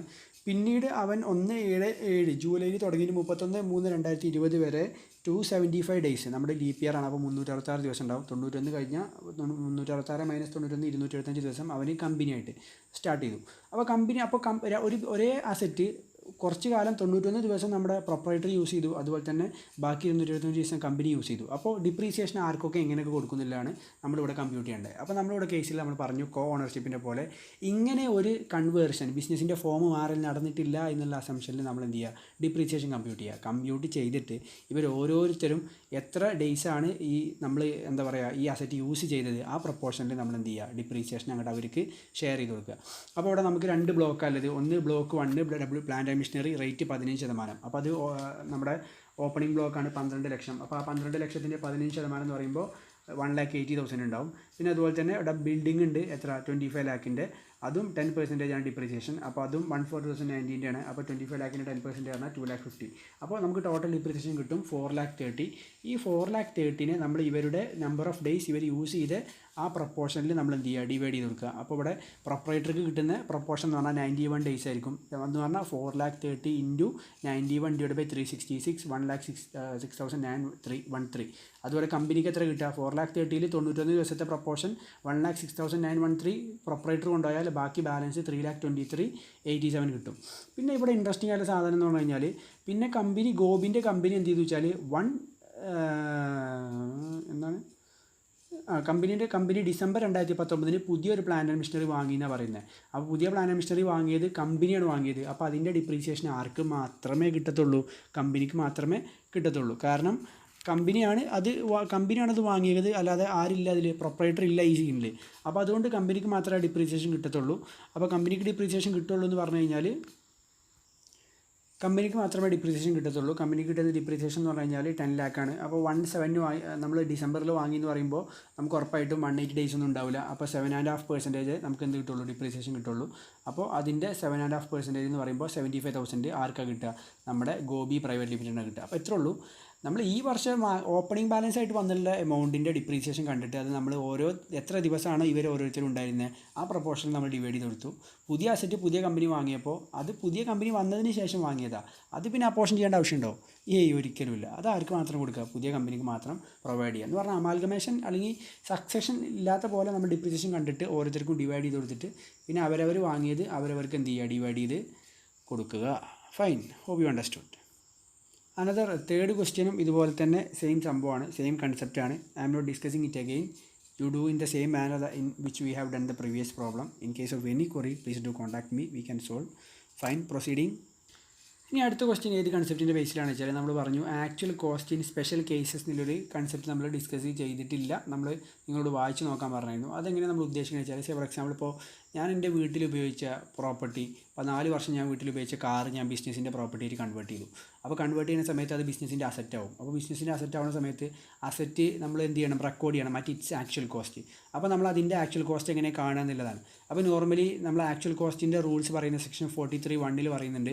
അപ്പോൾ ഞാനൊരു ബിസിനസ്സിന് വേണ്ടിയിട്ട് ഞാനൊരു അസറ്റ് കൺവേർട്ട് ചെയ്തെടുക്കുകയാണെങ്കിൽ കൺവേർട്ട് ചെയ്യുന്ന സമയത്ത് ഞാൻ അത് 4 വർഷം മുന്നെയാണ് ഞാൻ അസറ്റ് വാങ്ങിയാൽ ആ 4 വർഷത്തിന് മുന്നല്ല ബിൽഡിങ്ങിൻ്റെ കോസ്റ്റ് മൈനസ് ഈ 4 വർഷം ഉപയോഗിച്ചു ഞാൻ പേഴ്സണലായിട്ട്. അപ്പോൾ 4 വർഷം ഇത് ബിസിനസ്സിലായിരുന്നു ഉപയോഗിച്ചെങ്കിൽ അതിന് വരാവുന്ന നോഷണൽ ഡിപ്രീസിയേഷൻ കുറച്ചിട്ട് ബാക്കിയുള്ള എമൗണ്ടൊക്കെയാണ് നമ്മൾ എന്ത് ചെയ്യേണ്ടത്, ആക്ച്വൽ കോസ്റ്റായിട്ട് നമ്മൾ ഇതിനെ കാണിക്കേണ്ടത്. അപ്പോൾ ആ കൺസെപ്റ്റിൻ്റെ ബേസിലൊരു ക്വസ്റ്റ്യനാണ്. മിസ്റ്റർ ഡി സോമൻ 2016 ഒരു കാർ വാങ്ങി 5,25,000.